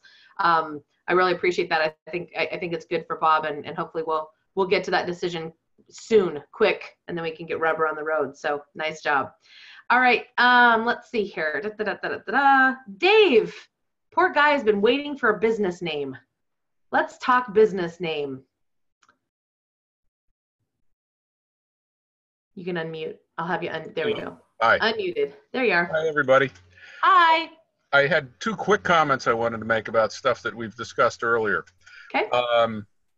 Ray Euler was a mentor of mine 40-some years ago, and he was in the life insurance business, and he went after the small business market where you can make a lot of money in life insurance sales. He made his prospecting phone call started at 7 o'clock in the morning every Monday. And the business owners were in at 7 o'clock. They were impressed that he was calling. My whole point is the last day that most people would say is a good day to make prospecting phone calls is Monday. And he's retired very comfortably. He did very, very well. So there's no such thing as a good day. My answer to that question is the best day to make your phone calls is a day when you're feeling relaxed and confident. There's not a regular day. It's the day when you're in the zone and you're going to be your most persuasive and most congenial and most effective. That's when you make your phone calls. My other thing was a follow-up on something you said, Teresa, about sending the picture of a cat or whatever. That works. My suggestion would be if you have a specific person that you're trying to make contact with, see if they have a LinkedIn profile. And just out of the thin air, if the person indicates that he's a Formula One fan, yes, send him an unusual picture of Mario Andretti winning a contest or a race of some kind, something that they can relate to. Yep. Even if you don't know them, that's, in my opinion, better than a cat picture, unless you know they're a cat lover. So totally. Yeah. Here's the thing. I have made the decision to narrow my many areas of interest that I like to speak about. And for the purposes of this program and getting my financial base established, I'm going to be talking about procrastination. Ooh. I did a search online and found, of course, the first guy I found was, his website is called Speaking About Procrastination. So, look at that. I should have put this off until I was 65 years old. I should have done it sooner, but. Yeah. Well, that's my standard joke. Whenever I do a presentation on procrastination, I start off with, if I look a little tired, it was because I was up all night putting this stupid presentation together. And that usually gets a smile. Please give me your opinion. It has gotten pretty good feedback from some friends and family I've tried it on when I get around to it. As a program name or a business name? When I get around to it, or program or a business name. But I was thinking about putting that on my website and restructuring my website significantly to focus on procrastination and having that phrase in some context when I get around to it. I have little round blue poker chip sized discs Do it. that say round to it on it, and they're fun. They get a smile from the audience. You pass them out when somebody answers or asks a good question. But any feedback would be welcome. So I'll go first, and I would love to hear as many inputs as, because we're like a big beta test here. I mean, we're new ears, we're hearing it for the first time, and every single one of us on the call has a perspective. But I'll go first, and I'll let the rest of you chime in as you are so inclined. I don't think it's a business name. I think because this is one solution to one problem, I don't think you should focus your entire business, because pivoting later might be really difficult. You might stay in procrastination the rest of your life. That's great, but I would leave yourself some room and some flexibility to shift or pivot later. It could be a URL. It could be a URL for your website. Get around to it. I know that it's been used before. I don't know if it's available, because I've certainly heard the round to it before. The other thing that I'm thinking, so procrastination is the thing, but what does procrastination cause in an organization? And for your business name, what I would really recommend looking at is some indication of what that solution looks like, or what that particular, leadership for middle managers might be, mid-lead or something. I'm making that up off the top of my head, but something that indicates some solution. It says what you do in it, and it's specific to an audience or to a situation that you work on exclusively. So procrastination is the thing that you treat inside the organization, and it obviously, procrastination affects productivity. So there might be, and I know we had a guy come through the program that we did this naming thing for a business, and he was talking about really making the most. He's a recruiter. It comes from the recruiter world, and making the most of your employees, and how do you get more out of them, and how do you make them better? And we ended up coming up with, we had all sorts of different versions, but we ended up with People Max.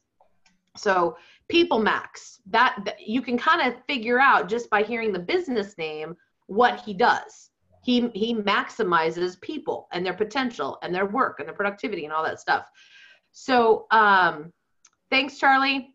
So I would say your business name needs to be a little different than, round to it. So check and see if URL is open. Certainly could be the website. But what within the organization is the main fix that you're going to provide by taking procrastination out of the mix? Good question. And that's, I was wondering if I was narrowing it down a little too far, and you're saying maybe so. My question, my broader thing was the difficulty of change. It took me a long time to get my own procrastination problem under control. Mm-hmm. And it took me longer to get to the point where I felt I could share what I've learned effectively. So on a broader scale, I was thinking about using the concept of abetting, encouraging, enabling change, with procrastination as a subcategory. But change is a pretty common theme. Well, changes, but again, what kind of change? Okay. Acquisitions, new CEOs at the helm, new employees turnover, because the revolving door of turnover is so high in companies that, that mid-level managers have to train new people. So the process changes. In tech worlds, the technology moves at the speed of light for new inventions and new creations and new programming, and what kind of change? Like, that's where we need, again, the change or the procrastination is the solution. It's the method, or it's what you want to ultimately remove. But what is that thing causing in the organization? If we can get to some of those details, that's going to give you a little better perspective on what you can name the company, or what makes more sense. Because you could decide that while procrastination is a symptom, it isn't the problem. Yeah. No, that's a really good point, because when I've had good conversations on this subject that have opened some doors, it's been, have you ever had somebody who looked great on paper? They had excellent credentials, a good education, even some good experience. They interviewed well. They looked like somebody who would get along well with people. We froze. You froze, Dave. I don't know if you can hear us. And Or, specifically there tell you're you, back.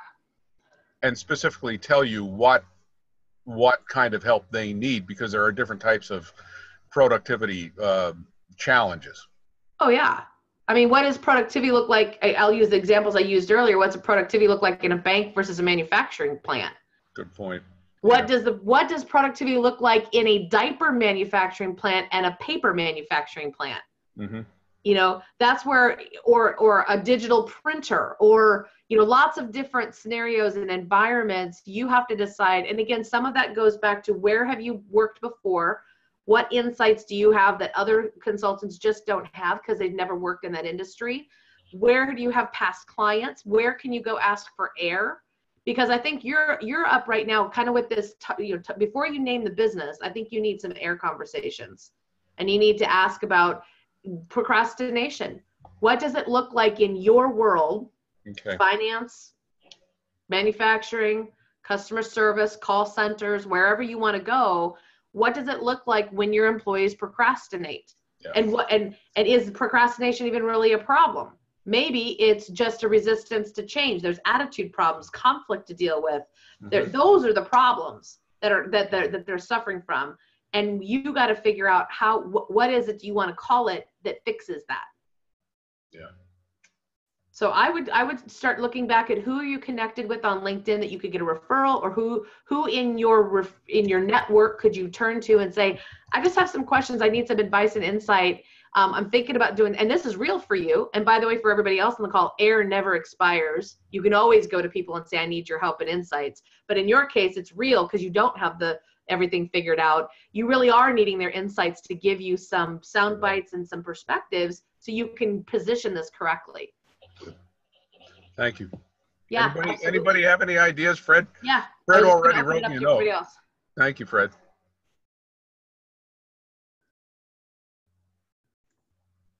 Don't everybody jump in at once. We got some shy people today.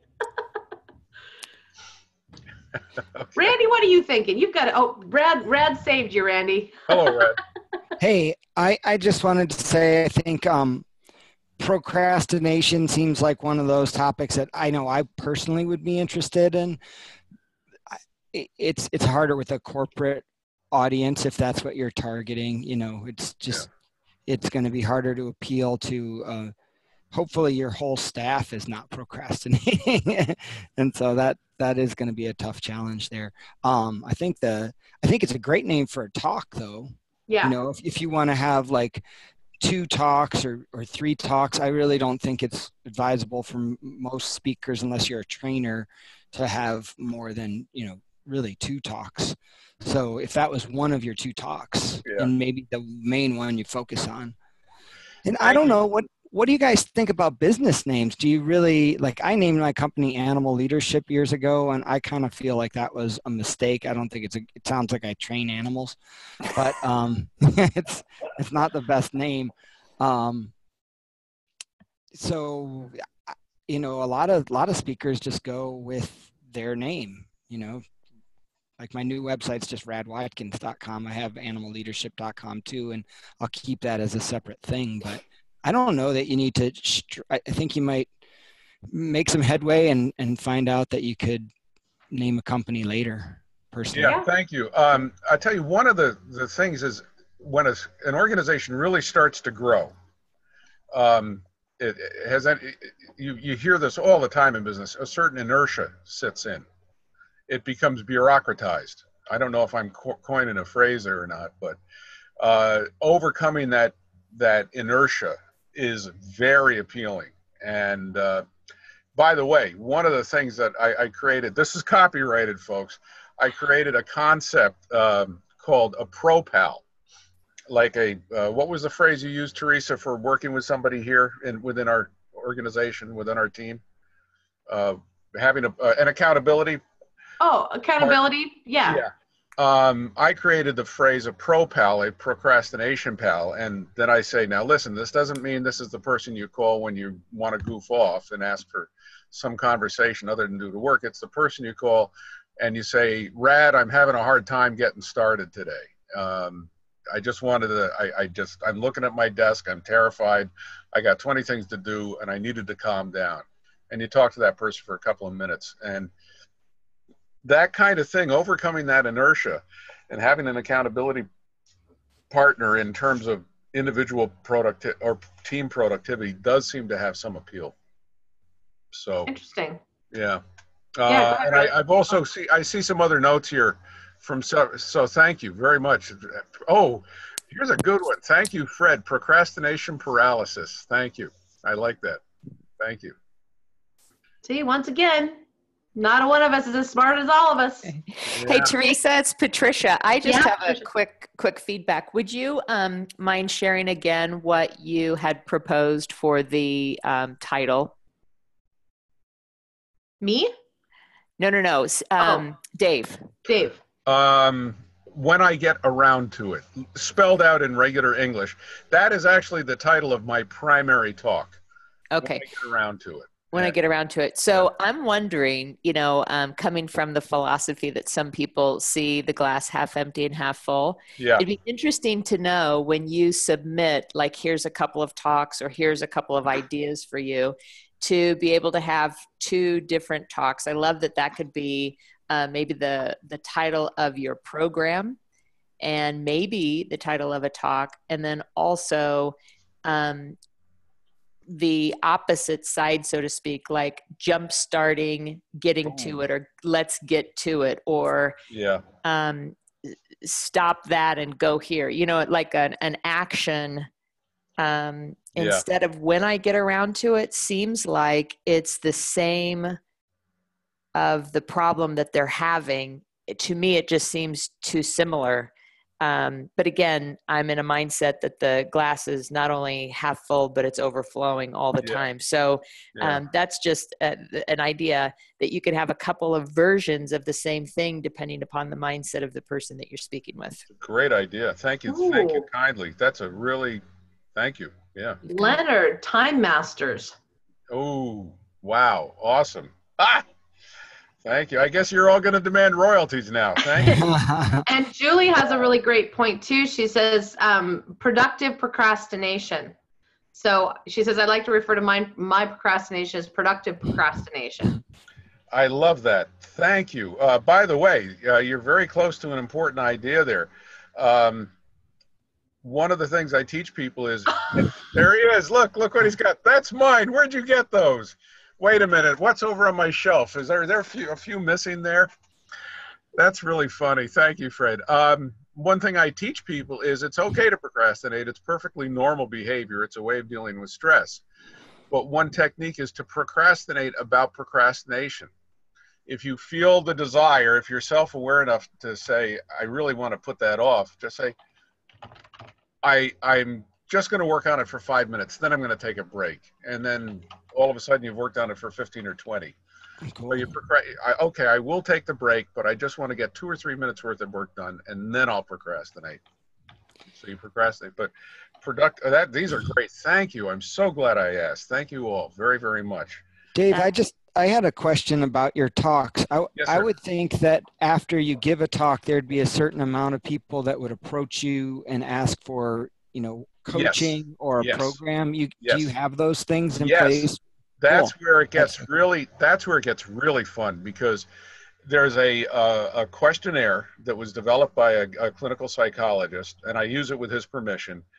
And it helps you define the different types of procrastination that individual is dealing with. And then you can coach them according to their individual needs. And that's where it really gets to be fun.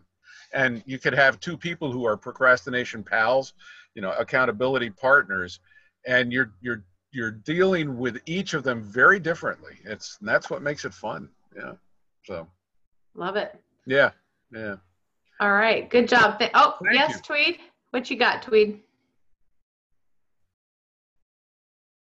Can't hear you, Tweed. Tweed's muted still. Yeah, I just had to figure out the technology. High-tech world, low-tech guy. This is related, I think, somehow, and it's not original with me, so I'm not looking for any trademarks. One I read in a book by, what's his name, Schwartz. about the what's it? Schwarzkopf, the general?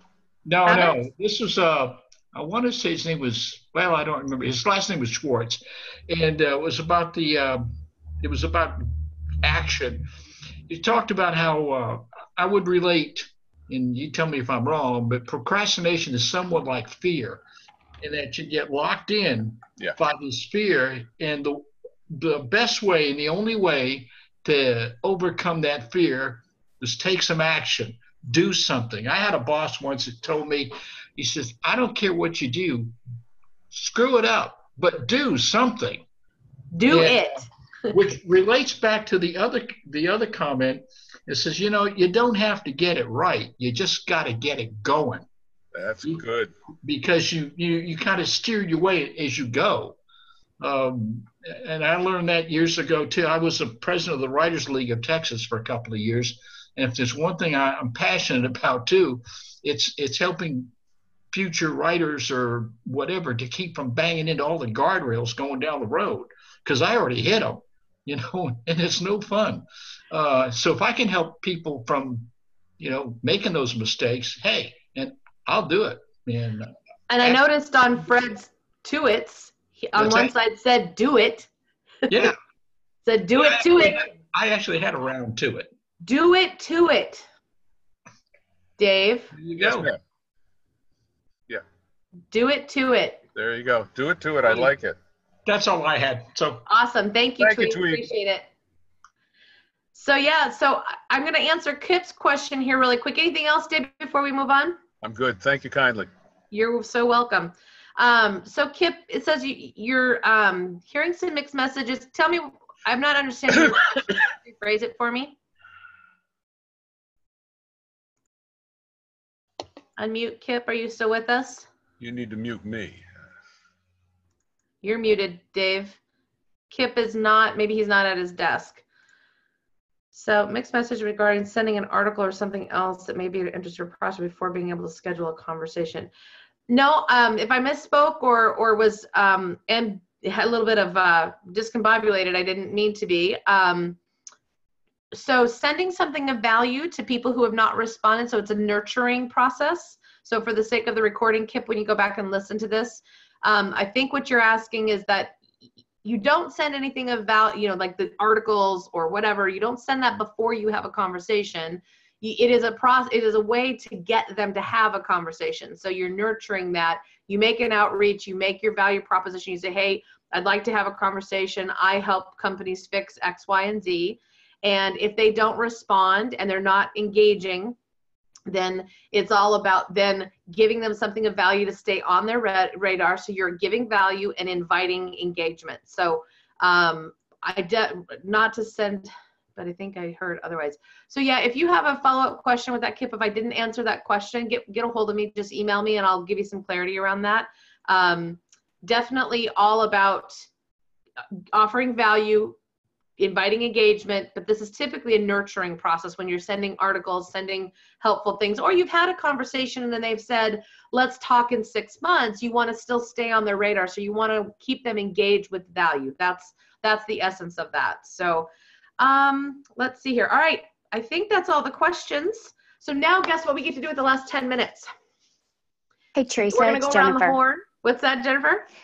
I think I understand what that question's about. I think when you were talking about sending like the cat picture and different things of you're engaging before you've had the air conversation. So you maybe haven't had the conversation. Is it okay to send information ahead of time to try to capture their interest? I would not do that as a practice. Again, when I was talking about cat pictures or Tony Andretti, the whatever, the racing pictures, great suggestion by Dave. Those are those attempts at the end, like you've tried to get in touch with them, you've tried to start a conversation, you've tried to get them on the phone, and they're just not responding. And so at the end of that process, after you've done just what you may feel like you've done everything you can to get them on a call to have a conversation, that you're just being persistent, and towards the end of that, you're just trying one last little, hey, I'm going to send you a relevant picture, a relevant photo. I'm going to send you a cat picture and say, I just want to bring a smile. Again, always opting for value. The assumption with that statement is that you will have sent articles, you will have sent videos, you will have sent other kinds of things. And these are for people who aren't responsive. This isn't a matter of send all this stuff in advance before a conversation. You're after the conversation, and some of these things are ways to get the conversation. So air conversations are completely, that's the ask. It could be one of the asks. Instead of just a conversation for discovery to talk about their company, it is the ask in that message is, I need some help with my programming. Could you offer some insights? Or it could be the ask could be an interview. I'd like to interview you for an article that's coming up. Would you be willing to sit down with me? Or it's a, hey, I noticed that this is going on in your company, or my clients are experiencing this. I'm wondering if you're having those same problems. It's those approaches that you have, but you're not sending brochures, and you're not anytime you're sending articles, we always recommend sending other people's articles. So it's not self-promotion. It's not like, hey, look at me, I'm awesome, come talk to me because I want to sell you something. It's I'm trying to be helpful for you because I recognize whoever you are and whatever company you are, these are issues that are pretty common, and I'm wondering if you're struggling with these as well. So it's not a matter of sending it before conversation. It might even be a part of getting the conversation. Is that a little more clear? And I think that's the confusing part. It's sort of like what happens between contact 4 and 9. So you haven't quite hit the point of you're just sending something quirky and off the wall a little bit just to get their attention, as opposed to what you've sent for value and what those value contacts are past like the first 3, I guess. I think that's where the question is that okay where you're sending an article, not your own article, but somebody else's article, something relevant, to keep sending those types of things, even though you haven't actually necessarily made the contact with the person yet. Right, because it's a part of nurturing. You're however you can get that because the ultimate goal is the discovery conversation. And of course, the ultimate goal after that is to be booked and be hired and be paid, period. Yeah, I think the hard part's figuring out what you need to send after you've sent like the first 3 or 4. I know I struggle with what's a relevant article, what can I send of value? And to me, that's where you end up running into trouble. You might be okay for the first handful, but then when you get into that intermediate zone of after 4 contacts, but you haven't quite gotten to 9, 10, whatever, what material are you sending? You have to be a student of the game and a student of whoever you're going after to figure out what might be the next relevant step. It might not be an article. It might be, a personal note to them. Again, it's so hard because it's not cookie cutter, because it's not just this turn on the process and this is how it works and this is how it is every time. Every case is different. And again, if you started with an email and then if you started with an email and then you go to LinkedIn and then maybe you find them on Instagram and you said, that's an attempt at a contact. If you connect with them and you comment on something that they had on social media, the context of all of this, like what is the business and who are you going after? Are you going to find a CEO on Instagram? Probably not. Really, really slim chances you would. Maybe, but that's a long shot. So depending on who your audience is, depending on where that is, I think what's really, really important, and you bring up a great point, Jennifer, is that you do have to have a bit of a decision-making around what are all of my options for this particular contact that I could build relevancy and relationship with. And what, if I want to put it on a calendar and put it in a little mind map or a flow chart, what would that look like? What given this contact and what I know, what would be relevant, what would be valuable, and what could I do next? What's my next step? And that's a thing that those of us as entrepreneurs are not great at. We're not great at forecasting and looking ahead of what we're doing right now. We're usually so mired in the details of right now that we don't plan that out. So I would take a little bit of time for everyone that you're reaching out to and just do the research and, put together, I think I'm going to do this and I'm going to do that. Here's the great news. So long as you are being helpful and you are being of value, there's nothing you can do that's going to be wrong. There's no right or wrong about this. It's a process. So, any pressure that you might have about, well, at message 5, if I don't send this, then I'm going to blow it. That doesn't exist because people are just simply busy and you just need to reach out and be helpful to them. And that process is different for every lead, for every prospect. Does that make That's sense? helpful. I think that was where the confusion, or at least for me, that's where I could see where it's a little confusing. Awesome. Yeah, yes, thank you for bringing that clarity, and hopefully that was helpful for everybody else too. I mean, to your point, I'm trying to reconstruct what I've done, right? I'm in my head, I'm thinking, okay, well, this prospect did this, and then I did, and I'm always just, if you haven't noticed, for some of you, I've sent links that I've found that are relevant to your market. I've sent you, hey, check out this event, or hey, check out this association, or hey, there's an article about this. Because I'm just always out there looking. I'm just, my radar is on at all times about what's going on around me. And I'm not so focused on just what I'm doing. I'm trying to, anywhere I can just put a tentacle in, I'm doing it. And so that's why I come up with all these things that I'm sharing all the time, because in my own pursuits, I'm looking at this stuff and sharing along the way. And not everything's relevant to me, but it could be relevant to you guys. So, but again, there's just been no one formula, unfortunately. Wouldn't it be great if there was? Wouldn't all of our lives be a whole lot easier? All right. So here is what I want from each of you as we go around. We've lost a few of our people. They got out of it. So we have our Thursday accountability commitments, your accountability projects. What will you have completed by the end of the day tomorrow? So Friday. Today is Thursday. Tomorrow is Friday. What will you have done by the end of the day Friday? And what will you report in the Facebook group? Tweed, we'll start with you.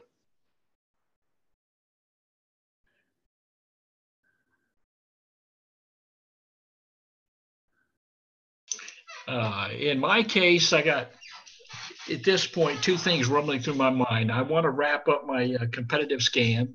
Okay. And the other one would be based upon information that I learned from you about, my particular situation. Not to bore our conversation about what you best.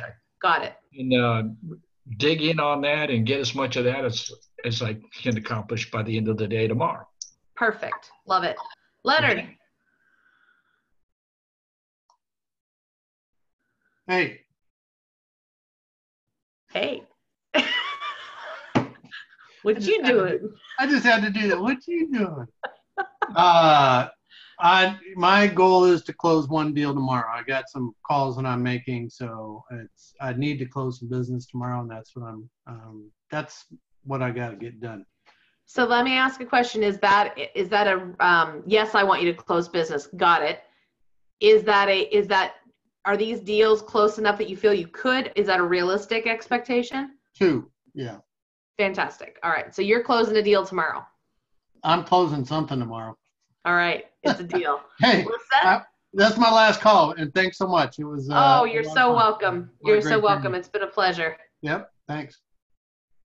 Lisette?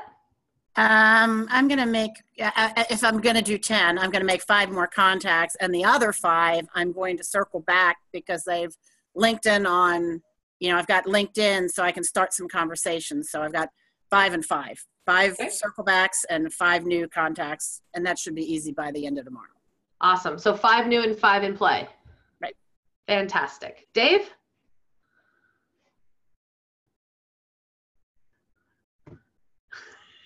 How about now?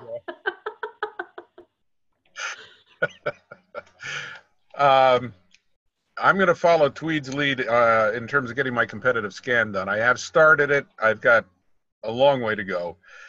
I want to get through module 3 and take notes on it.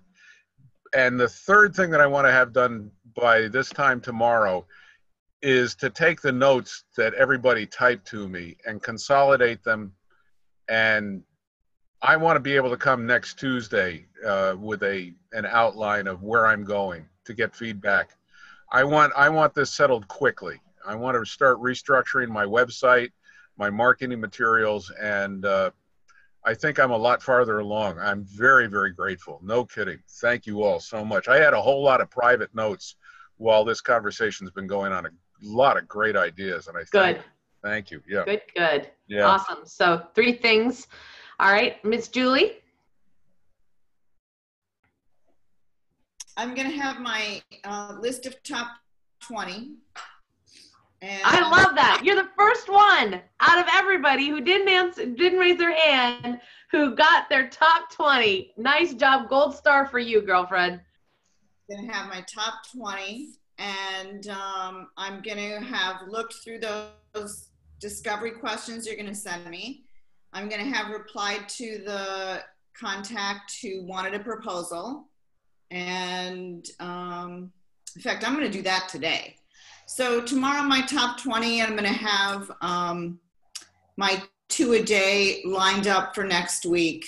I only write to people Tuesday, Wednesday, Thursday, and I use my Mondays and Fridays just to get my shit together stuff. Got it. All right. Perfect. And Miss Randy? I will be completing my competitive scan, and I, like Julie, I'm going to get started and try and get all the way through my top 20. All right.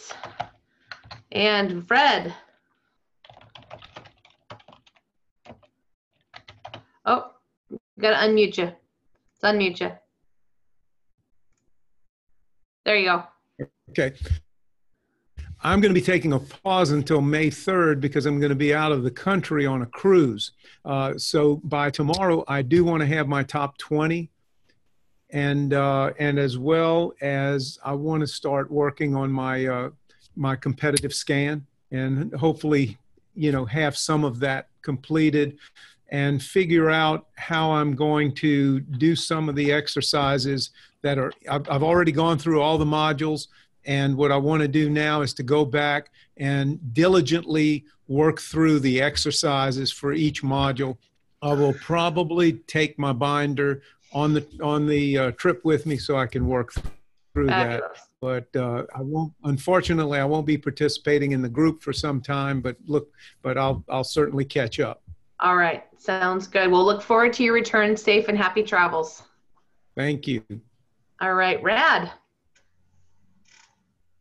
I will too build out my 20. I think I'm on 13. I added a few more on the call, and I'm going to reach out and actually, whether it's via email or LinkedIn or something, but I'm going to find a contact, at least 5 contacts at those places, and just further a relationship at this point. Nice. And whether I ask directly for the conversation at this point or just start to build a relationship within one of those or within 5 of those 20 businesses. So that gives me this was really helpful to me today, Teresa. Like, it really kind of synthesized everything and gave me an action plan. Fabulous. And which was perfect for my last visit here. I know. Thanks everybody. I really enjoyed this team. And so yeah, see you guys. Yeah, I really appreciate it. All the insights from you, Teresa, and everybody else in the group. Hey, whoa, I wish I could do that, Dave. And Dave had that weird little cat thing. We got to know, was that your real cat or was that was a spooky I always keep a few cute cat pictures handy. You never know. Wow, man, that Teresa was finally like, okay, thanks, Dave. She was doing her rap, and like, you could tell she was trying to hold it together, but like the cat was getting in there. So I think a little humor is needed in these conversations. Oh, for sure. So that's it for me. But yeah. Well, Rad, we'll see you in Momentum. Same for Leonard. Yeah. We'll see you guys in Momentum. It's not over. Just the intense nature is over. Yeah, and feel free to, if anybody wants to connect on LinkedIn or anything else. I am a procrastinator, so I need a pro buddy. There we go. So, Love thanks it. again, Teresa. You're welcome, Rad. Thank you. Great work. Jennifer.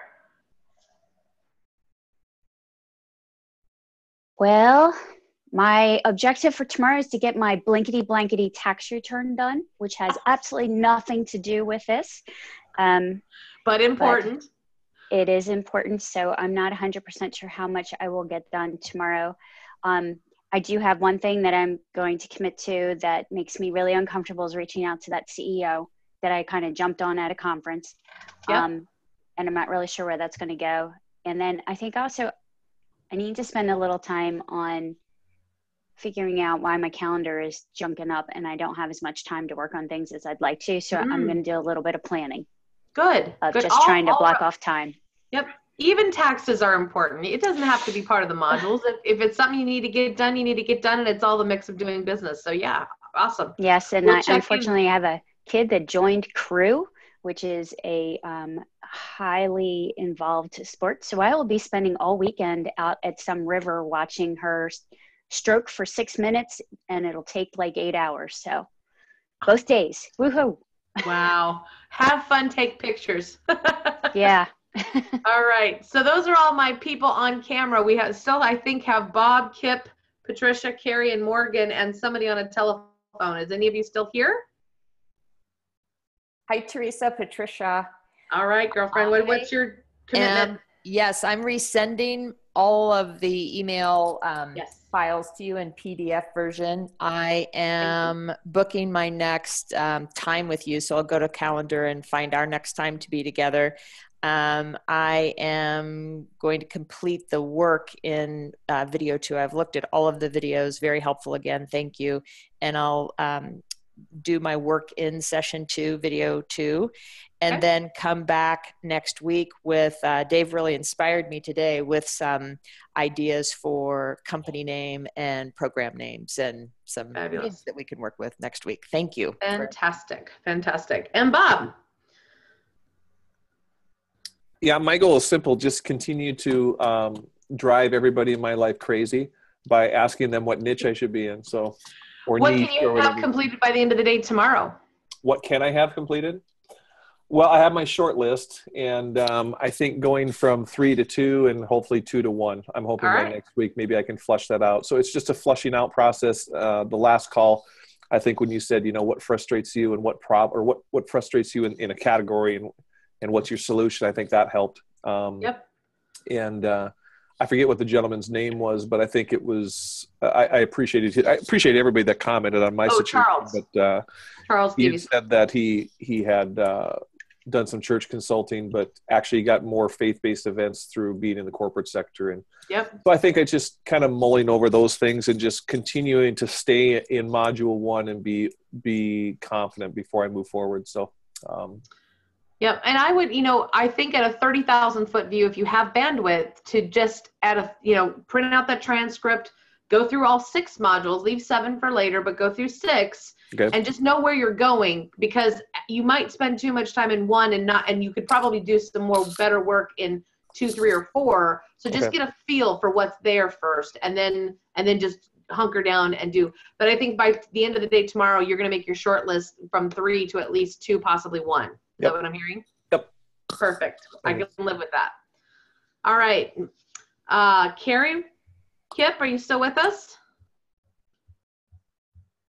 Nope, I don't hear. All right, guys. Well, let's wrap it up. Thank you again for all your engagement, contribution, work. You're all doing great work. And you know where to find David and I. David will be back next week. And he'll be back on Facebook for questions and things as of later today and tomorrow. So arrivederci for now, and we will be getting the recording up ASAP as it usually is. So have yourselves a great day. See ya.